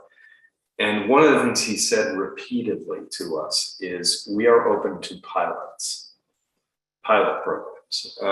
And, you know, you can look across some of these housing issues and think, boy, if we only had X in order, you know, and it's not stuff that we have appropriated or capital budget for. But this might be the kind of thing where, you know, if you get a planning grant for something like this from him, at least, as I say, so that when we're sitting here next year, we're talking about kind of how we operationalize. I mean, I thank you for explaining that. The other thing that and only because I'm so close to the concept, is that whole tennis court area, which has been used from everything from parking to storage of every piece of CRA, whatever it could be. I mean, and there's space there for more housing, or there's space there for, so I mean, as one starts to build out the motor pool, do you just continue it? Do you build, it's like, you know, like, what is the plan? And I think that is, if it's gonna be housing, let's do it the right way. And I just don't have any idea what that is, but yeah, sooner the better. Okay. Is Mansion Beach, that's the enterprise money or whatever it's called, right? The 175 for the bathrooms at Mansion Beach is from the infrastructure fund. Infrastructure fund, Yep. sorry. So just up a little bit, library, they have a fairly comprehensive program. So this is slating the roof out in the out years, and then a multi-year HVAC and some interior reconfigurations a little bit later in their program. Fairly straightforward. The dispatch center renovations was a request of the chief that I think even since those conversations started has evolved, and will probably continue to evolve as the fire barn discussion materializes. So I didn't want to take the money out because they're going to need something. Yeah, so hopefully step one and step two. Yep. Will happen. Yeah. You know, it may not happen as quick as we like. The plans. Yeah. I mean, by the way, we may want to put barracks in the new fire building and put apartments in, you know, that's sort of, we may decide that one makes more sense than the other, particularly given the proximity. I was just gonna say the location of the police station in Wilbraham, the new fire facility, definitely. But I'd assume any police station, which is in here down the road, is gonna be at that same location. I have seen some. Yeah, and you, The building's in decent shape. most of it except for garage doors. Yeah. Yeah. Yeah. I think I think the police station. Front of the building. It's easier. Just those big doors. But definitely I think the dispatch area, is the one area I think needs some serious. TLC. It does. It's just. It needs TLC, but it It needs one in TLC. Yeah. Visit other dispatch areas, even in communities that are similar to you see it very different. Yeah. I try not to see dispatch and police stations when I go to other communities, but I tend to every once in a while. They seem to attract me. Yeah. I've seen some other ones, and I can tell you that has raised some concerns. From a safety perspective. And honestly, from a workplace Oh, perspective. satisfaction. Oh, yeah. Okay. The Northlight we discussed, I think, Yep. thoroughly. I think we're moving down then to community planning discussions. And so we have the comp plan update in 2026. Holding space for that. And then New Harbor we discussed. The next one after that would be an Old Harbor vision plan. Again, those were 3 or 4 years ago, meant to be somewhat in tandem. Yep. So that's slated for 2024. 50,000 most likely will. Yeah. Yes. Once we get through New New Harbor. Harbor, and we see how that goes, and we may want to say, yeah, let's do it like that, or let's do a little more. Yeah. And that number I see will change. I've been wondering what that was. Is there somebody?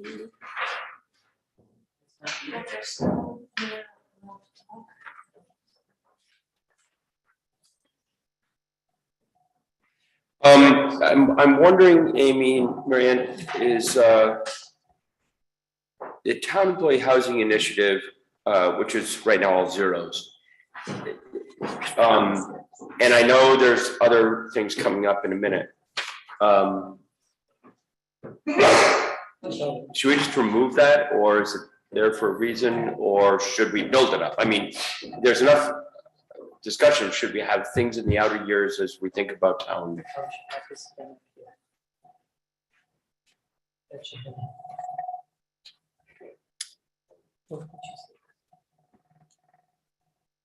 But so, to me, those are different discussions. Whether Faulkner should really be town employee housing, and at least historically, those were distinct conversations. We've tried to address town employee housing in some of those other blue lines. Yeah. And so maybe that line can come off. And just to repeating it, again, for Marianne, but for all of us, the Faulkner had always sort of been discussed as seniors or different ideas, but not necessarily kind of. That was historically.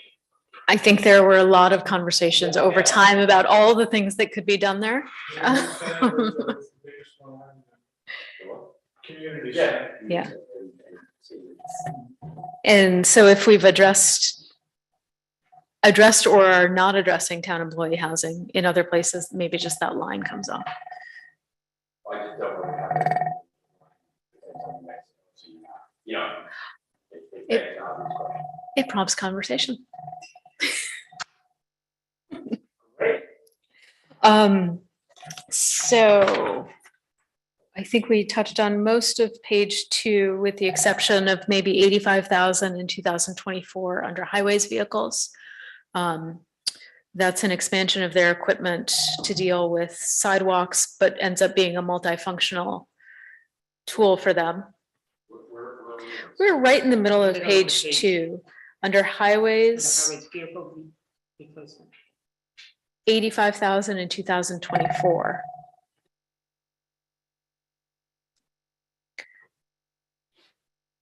And then down at the bottom, the very last line, we talked about the current year funding for police compliance technology upgrades. Again, a multi-year program. And whether that's going to take 2 or 3 years to get all the way through is a little unknown at this point. That's state compliance. State and federal. Same federal. Yep. Accreditations. Yep. Roadways.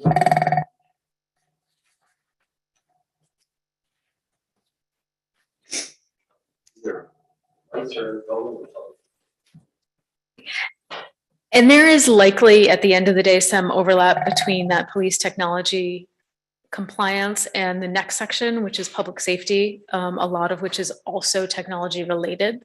But these are more specific programs that the chief has identified. Body worn cameras, obviously, we've talked about. We don't have funding slated for that at this point. As I think Marianne mentioned, there may be outside funding as well as that program refines itself. But it's really going to be those annual costs, not the upfront capital, that are challenging. 2 years, again, as we talked about, of the surveillance replacement at the station. The next item is a planned 3-year deployment, and this is really surveillance around, outside of the station, so around the town area.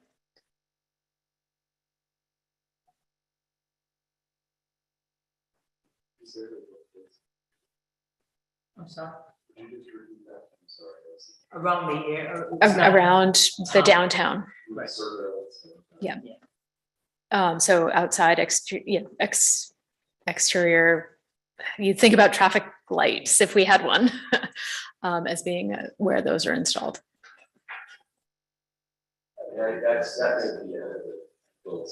Yeah, that may Yep. be that may be a community dialogue. I remember trying to talk about in Tamworth or Golden Way. Next thing I knew is became a rather heated dialogue at town council. So. And by pushing that out until 2024, there's room to have that conversation.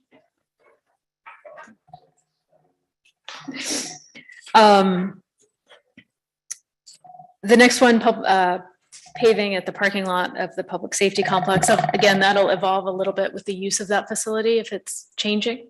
Yeah, one of the things, Mary, maybe next year we should think about is, again, over 2 years, whatever, is as we have, especially with CIP, a meeting discussing the plans, the visions of some of these things. Like, so to some degree, for why I'm running, you know, do we actually really want to have a dialogue on a budget item surveillance type of project? Because the minute somebody sees this, there will be a percent of the island that will have a reaction, and I don't mean it for this item, but maybe there's a dialogue or a planning that we have a week before, a month before CIP. So it's not a budget dialogue, it's more of a vision strategy dialogue, and I think somehow we can try to work that in. I think given the capital budget ordinance, when that's followed in its correct sequence, there will be more room for those conversations. Whereas this year, this is kind of being slated in at the end instead of at the beginning. So, yeah, it'll feel a little more natural, hopefully. Sort of like when there's zeros about housing, or there's, you know, they're gonna get reactions. So. Canine animal shelter, again, out in the out years for upgrading that facility, and then a placeholder in 2026 to start talking about replacing that police station. And that's the police station canine shelter, right? Yeah. Thank you. Yep. No, The bottom of page 3 are really 2 Department of Transportation responsibilities. We keep them on here so that they are not relieved of those obligations. Which is the salt shed, obviously, and then conversations around replacing the highway garage. I'm sorry. Right now, we're storing the salt inside the building. I'm sorry. You know, I get. Yeah, I thought we only spoon fed that when we absolutely positively needed Well, it. it's usually mixed, if you remember correctly, it's mixed with the sand. Mhm. And right now they're storing inside the building, and what that does, it adds to the deterioration of the vehicles. But that's sort of it's my point about how much salt it is. You know, in other words, with our aquifer, with our surface water, the idea of building a salt shed somehow to be something that's where I would be philosophical. So I would take a lot of convincing for me. I mean, it's an out year issue, but it's discussed a lot in every year, so I think we should. Yeah, this is nothing new, this has been discussed. no, yeah, for all, I'm just saying that. Especially at $750,000. Well, the DOT's money, but that's not a reason. Exactly. On to page 4, you have 2024, 2025 planning and then execution around the transfer station. So that'll.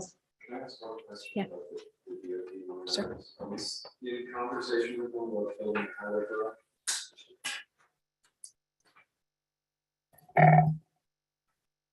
Yes, Okay. I mean, the design of the conversation, I did have a meeting with Right. Richard Jeremiah and stuff like that. I reached out to directors of Vivi's office, maybe 2 weeks ago. I haven't heard back. I'll probably reach out again. I would like to do with him like I do with DM, come on out for a ride. So if they were putting money up for a DOT, for, you know, for a highway garage for us, I would suggest that we contemplate whether we can throw some money at the purpose. I'm sure if we talk with them, that could be part of the I just construction. wanted- If Yeah. they may have restrictions on the way, on I'll the take federal it. dollars Yep. that they flow through this Mhm. stuff, Yep. we might want to put a couple of Right. departments.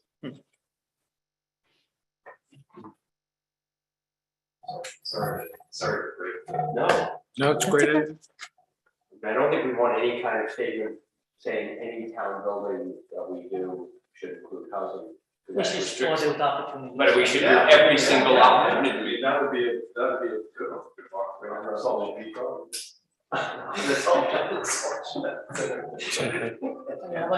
My body's not feeling very good right now. It's a little. My skin's really dry.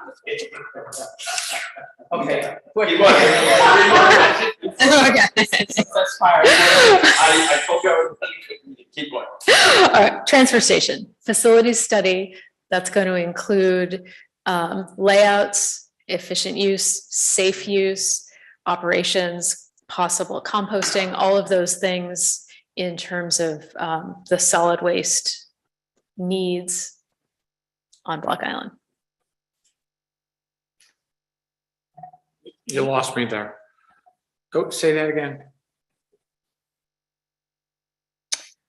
We'll start with a planning study to make sure that we're using the transfer station efficiently and effectively.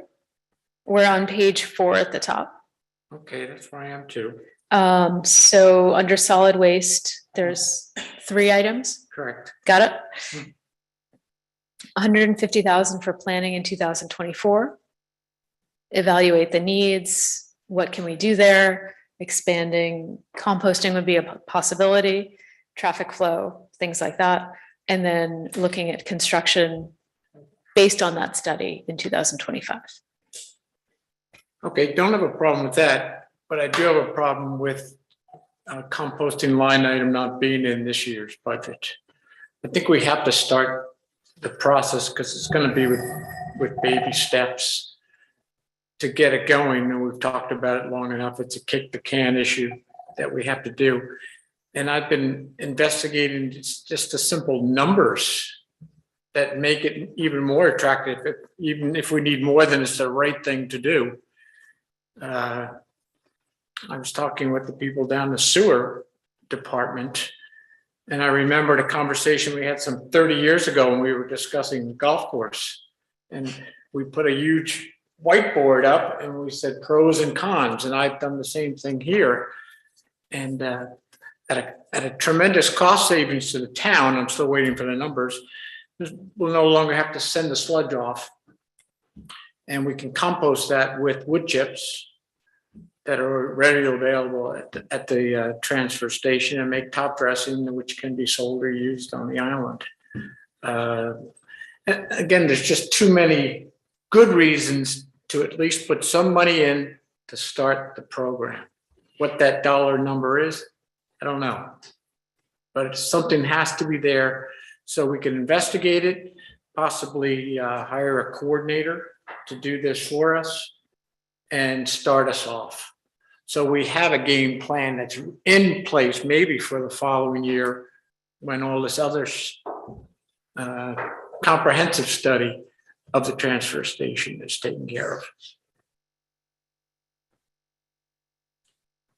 I don't know the number either. Is it 10,000? Is it 25,000? I don't know. But something has to be in there to get this program going. So we've talked, thank you, we've talked a lot about composting and you know, the VIC and others have done a lot of things. You know, but I'm wondering then is if you're thinking about sort of composting, getting composting started, this is about commercial composting. And maybe actually you are speaking about, so it'd be sludge from the sewer plant all the way to. Commercial or municipal, what would you call it? Okay, municipal, fine, but it's not consumer composting, it's not, you know, what's that, the number of people are doing it. And I remember we had a number of discussions in the town council meeting about the fact that it is a big endeavor, meaning, at least like for Sean who talked about it, that it was huge regulations, and you had to have multiple pool, like it wasn't about, I just remember the discussion we had, which was, it wasn't as simple as that though.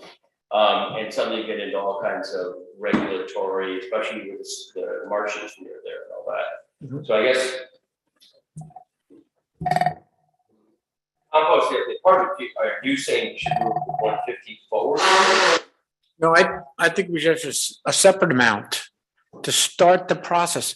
I don't know this. I'm a retired plumber's assistant.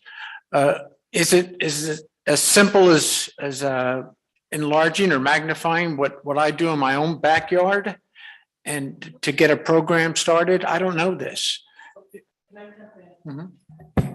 I looked, and I agree, we should explore composting.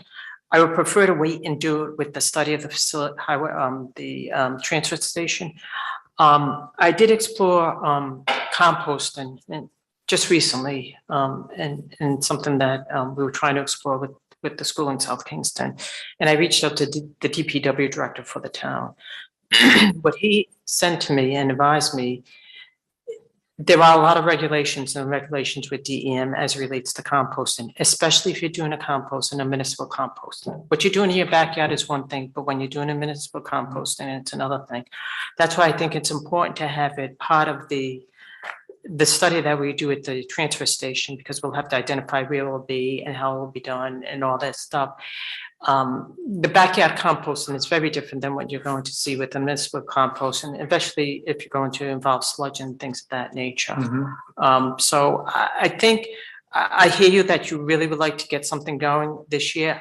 I think it would be best wait until 2024 when we have that study done, and that'll be part of it.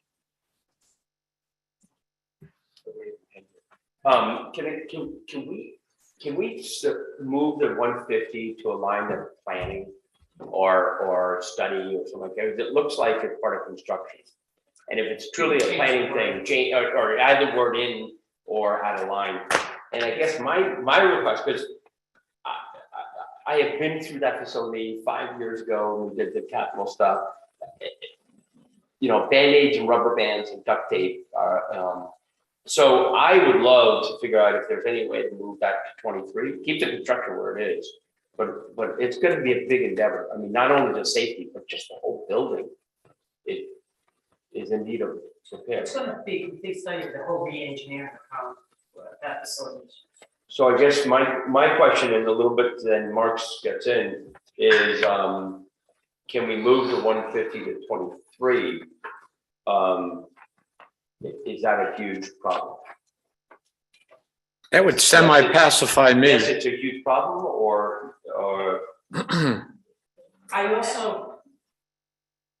I think the undertaking of the new harbor study that we're going to focus on this year, let's get that done before we do that next. Sorry, if this is out of our field, but there is a thought process. Who controls how much gets paid per pound for trash? At the ring. I mean, at the transfer station. We set that rate. So the poundage? Yeah. So we would have the ability to add a penny to fund a composting program. You know, just a household composting program, right? This is something that may require some looking into, but there may be more than one way to skin a cat here. You know, if, for example, you wanted to start small along the lines of what BIC and actually Jamie Johnson did for 2 years just as volunteers, where we could do, I'm thinking this up, and allocate that money to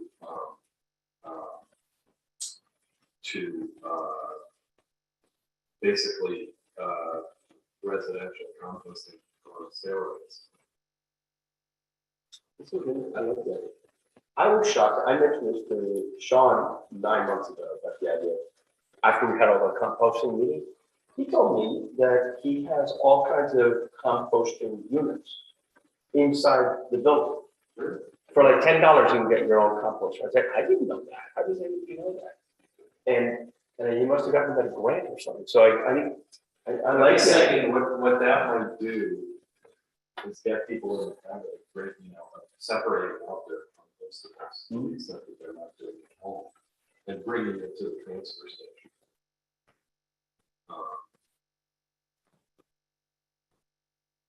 I don't know that Sean, well, I don't know, yeah, let's talk. Or, you know, yeah, it's theoretically something else, but I'm just sort of following up on Mark's thought about, you know, I'm So gonna, are you looking at home-based composting or municipal facility?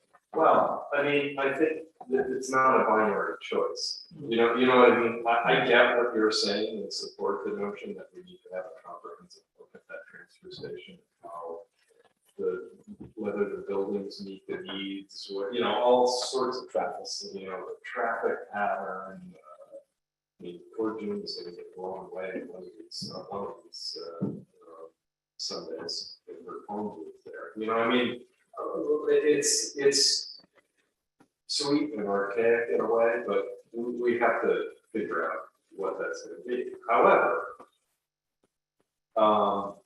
what I think some of the volunteer organizations and volunteers learn is that there's a real thirst for somewhere to bring your vegetables that are your lettuce or your, you know, it seems to me that you know, not necessarily making it a formal program as opposed to some kind of permanent for household composting, but having the bin there, where you drop off your recycling, you drop off your corrugated, you drop off your bags of trash, and you can take your weekly compost bucket and put it in something. I mean, you know what I mean? Like, it's just. Why don't we go? At the very least, just get the educational aspect of the composting. I think these are, let's have a, talk to them, let's have a meeting also, at some agenda item soon.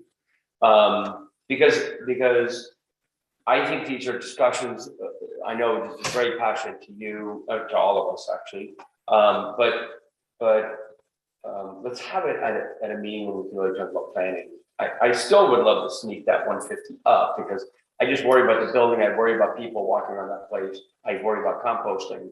I know we're going to hear in a minute, you know, the budget, but maybe 24th is the best thing we can do. And I agree with your priorities. Let's do one thing right, do the next one. So I hope you agree with that at a upcoming. Yeah, this is totally. Because I think we really need to. And unfortunately, the minute one starts collecting compost as a municipal facility, it becomes, you know, that I guess my point was, we're talking about the big thing, which we need to do. Yeah. But then there's also this sort of micro level thing, which is getting people used to the idea of dropping off their greens, you know, I mean, probably like you, we do it at our house, so everybody would know, but judging from what I learned, restaurants do, and you know what, particularly the particular problem is rental houses. Okay. There's an incredible amount of food that's rental. Yeah, I mean, when I say incredible, we can. Yeah. It is upsetting. Yeah. That's how we're doing. Okay, next subject.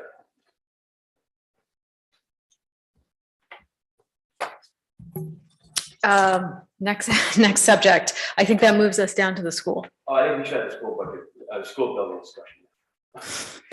Let's ignore.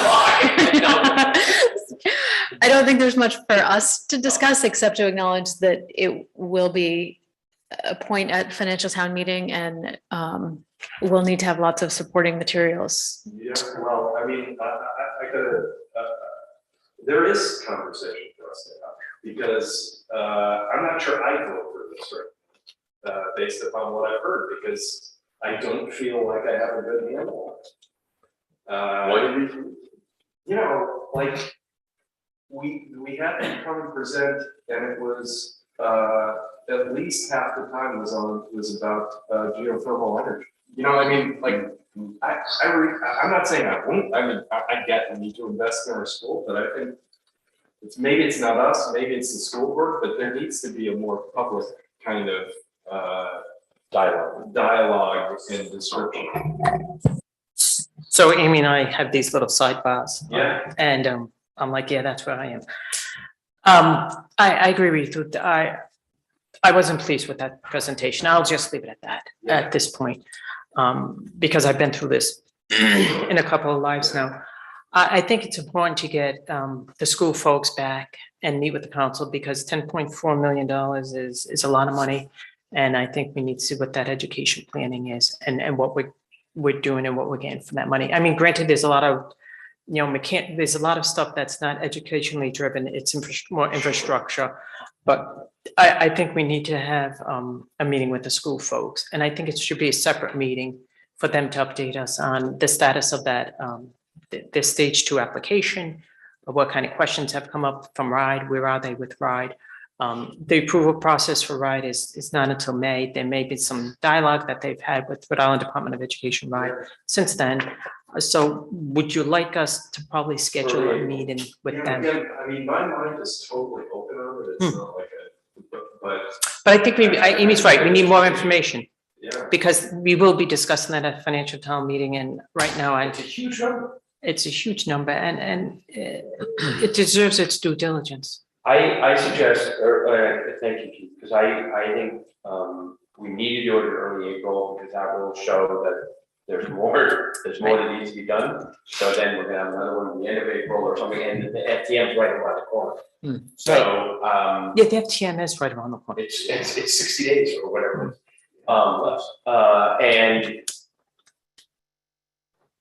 And potentially, maybe we have one meeting here, but potentially the second meeting is in the school. Well, Because. I was going to have the meeting at the school. Yeah. I can't believe we're, no, but I didn't hear anything about that. I still, well, the scan did hear about it and they couldn't tell us what the interior of the gym was gonna look like. Right. Yeah. I think it's best that we go there. I really do, because a lot of it's also HVAC and stuff like that. When you see the black ones. Yeah, I'm totally open to it. I just didn't feel like I got particularly compelling. Right, but the opposite actually, yeah. No, I think, let me work with the superintendent and get some feedback from him. Thank you. Thank you. Transportation. Townwide paving program, is that just a further investment? It is. And, I would say that worked well. The way we did it before, we did two $1 million authorizations that then allowed us to take off a big chunk when the paving was there. Yes, and sneak in west side. That's That's the only thing that I would caution, the west side makes me laugh and think about it is giving us some regular sense of what's already been approved.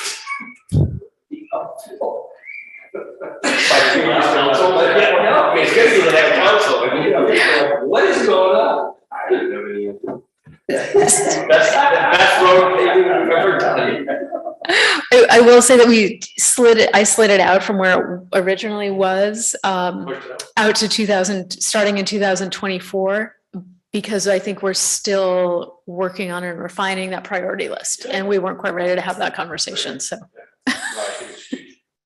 I think part of that discussion has to be bike lanes too. So when this gentleman comes from DOT, we have to emphasize that.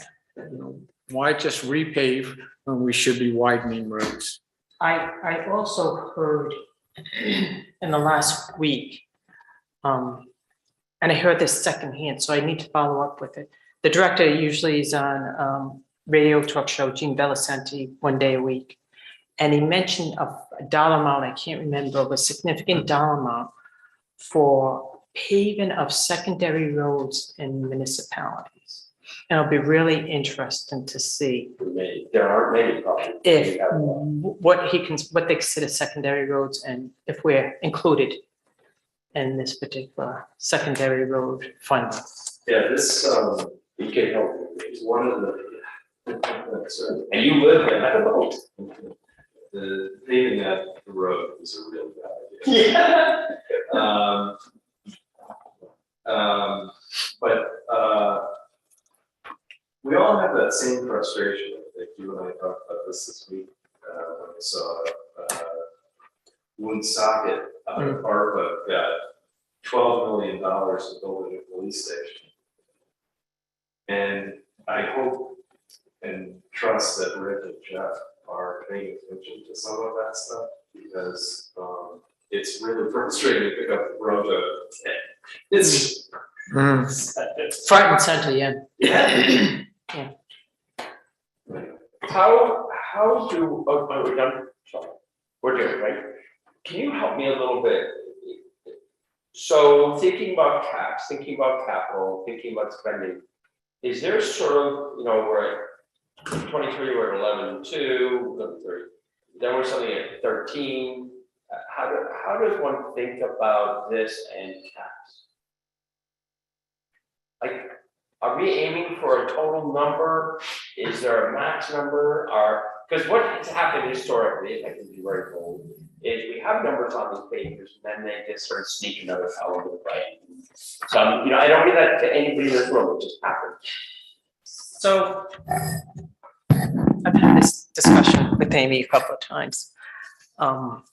And I'm hoping we get there. And we couldn't this year. I mean, this year, we had some other things. And what I'll call it the operating capital. We're not bonding the money. We'll call it the operating capital.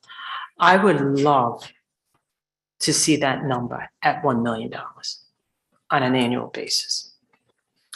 This year it's at, what's that? As a piggy bank?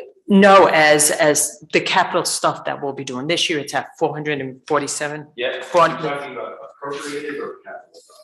Appropriated dollars. I'm talking about tax dollar base. I'm calling it operating capital. So part of the operating, but I would love to see that at about $1 million. Because that would give us the opportunity. You said a lot of folks here this evening with the capital, and every single one, we all would love to fund. We're not there yet. And I've said this to Amy, and she looked at me when I first said, I want to get up to $1 million. She looked at me like, it'll take time. And then once you get to that plateau, to increase it by a percentage or 0.5% a year is not a lot of money, but you start seeing. Exactly. And you start getting some projects done. Maybe next year we'll see a big chunk, another big chunk we can put in there. Maybe we can go from the 477 up to go 6 to 650 or something like that. And then maybe the following year, another 200, another 100. So it'll take us there. I don't know whether this is the place to say it, but I mentioned it in passing, and I was serious about it. I think we really should look at charging stations, a few charging stations that are pay as you go. I'm not talking about driving crazy. Just people get a free electricity bill. So that bothers me so much, it does. But now that you can swipe on, it may be a revenue opportunity for us. I mean, certainly to have one that's in the town hall parking lot is a worthwhile.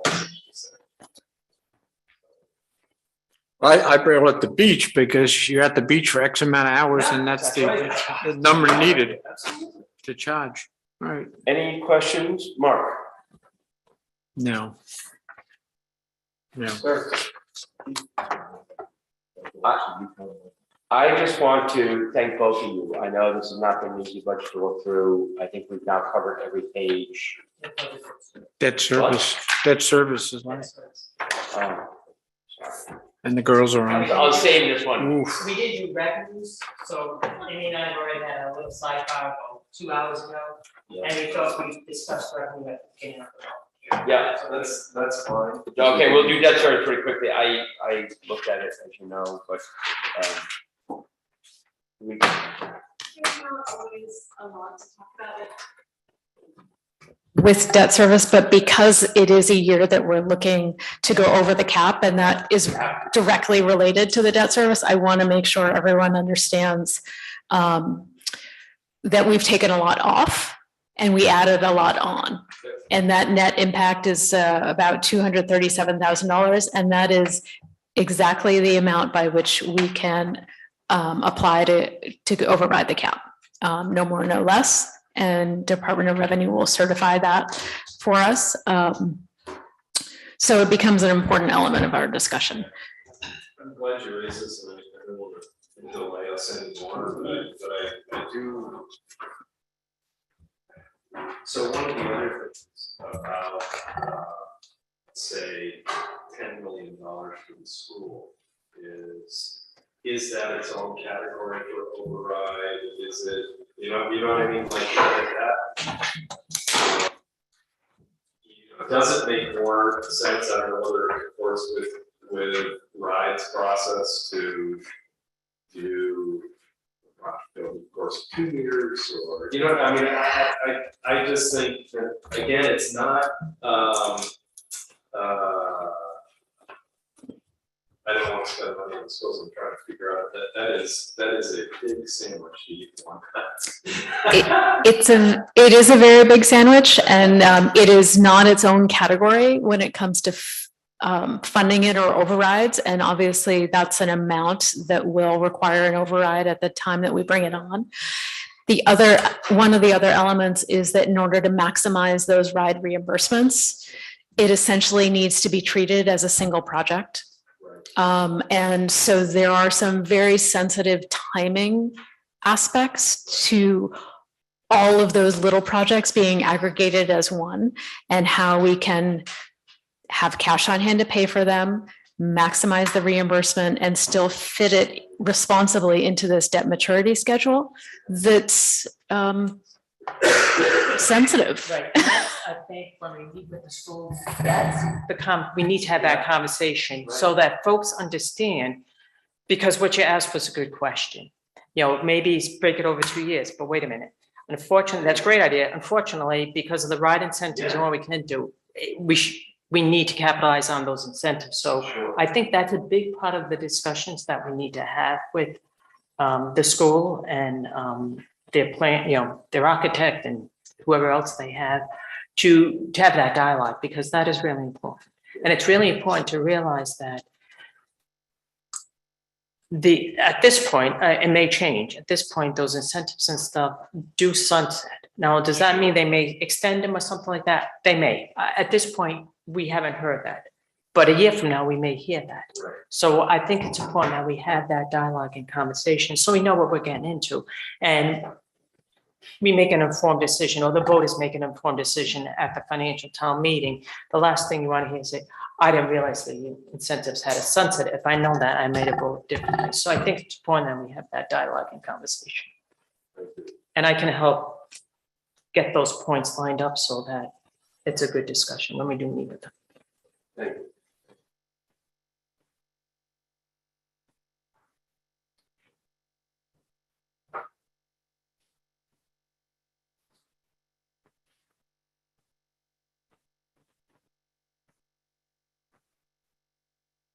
Yeah, I mean, I'm just looking at the new numbers that are on the list, and this is going to be, this makes a lot of discussion, especially at something like 4, or not. So- District. I'll ask at the school. You can ask it. Do we bond the 10.4 and then get reimbursed for last year, or? How it works is, you bond the $10.4 million. The reimbursement is on an annual basis and it's principal and interest. So you don't get anything upfront. This is not a, you know, if we were doing like, So our debt service is $1,000 a year. We get a check from them for. In the housing aid. $450. Yep. whatever the percentage is. It shows up under state aid revenue as school housing. Yep, we have some. And that's what it is. So you don't get it all upfront. It's based on principal interest and it's, and you get it at the same, it's amortized over the life of the fund, same thing.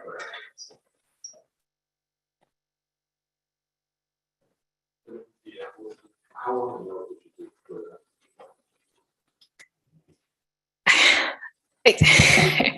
that?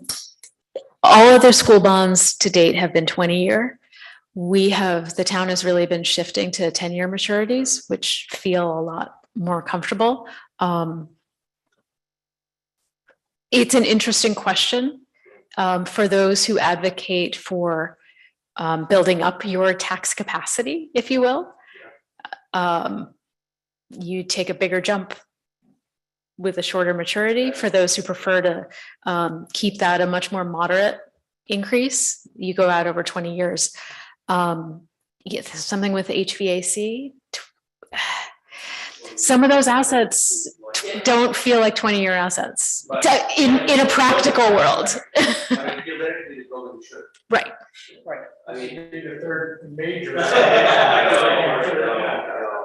don't worry, we'll hear it. It's not gonna be as advertising for the voters as it has been in years past. I mean, the problem of principal interest being paid back by and the 10 million or 10.4 is that the taxpayers pay away.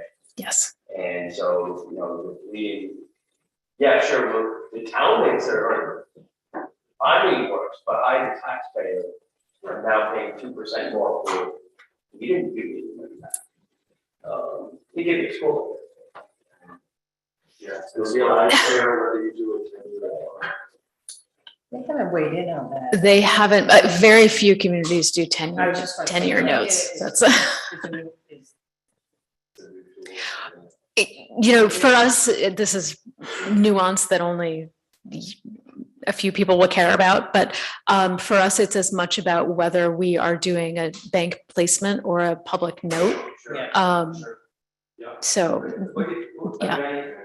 Strategically, I love to pay every officers, you can't say, we also want to do that, you can do the next idea, and it's 10 years sounds good. For a project like this, though, especially if one can secure at relatively low debt, which we should be able to, assuming loans go through at the ATM. I mean, I'm actually going to go further. Whether Jamie's like, oh no, I'm scared going beyond 10. Oh, no, I won't go beyond 20. Yeah. I thought you meant further than 20. Yeah, Well, I no, get it. Most mortgages, I won't go beyond 20. I mean, from a taxpayer point of view, if you can get cheap money.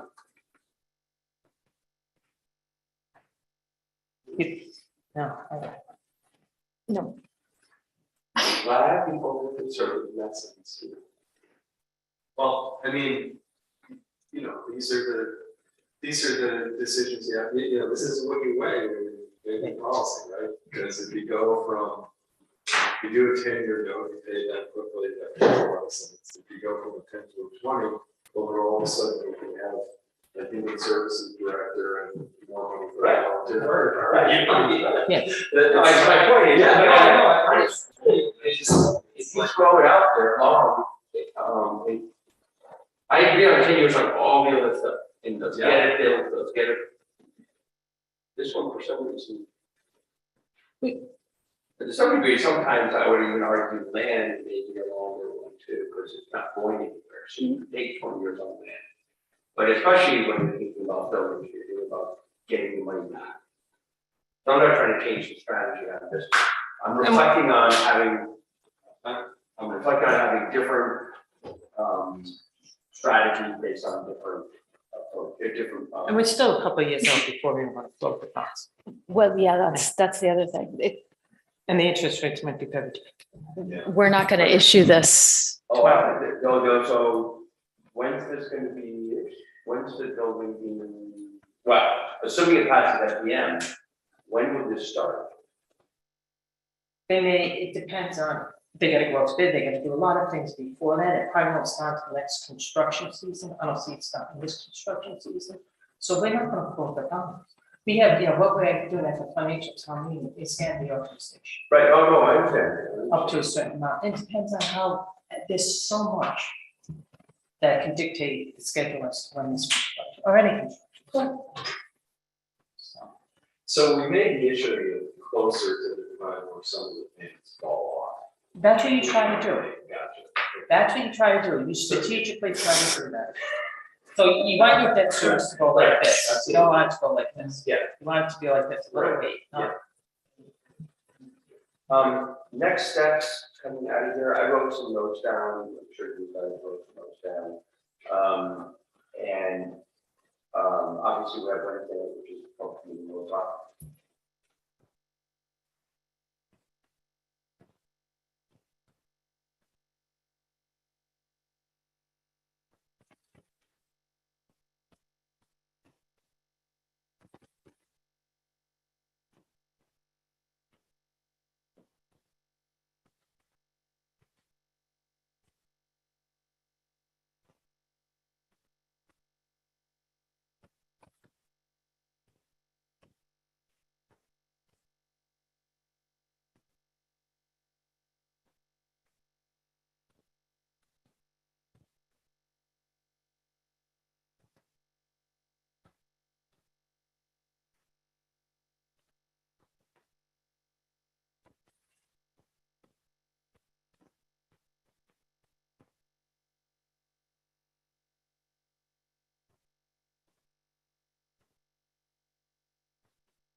Motion to adjourn. I will follow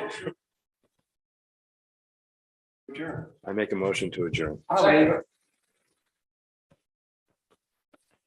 I vote yes. You vote yes.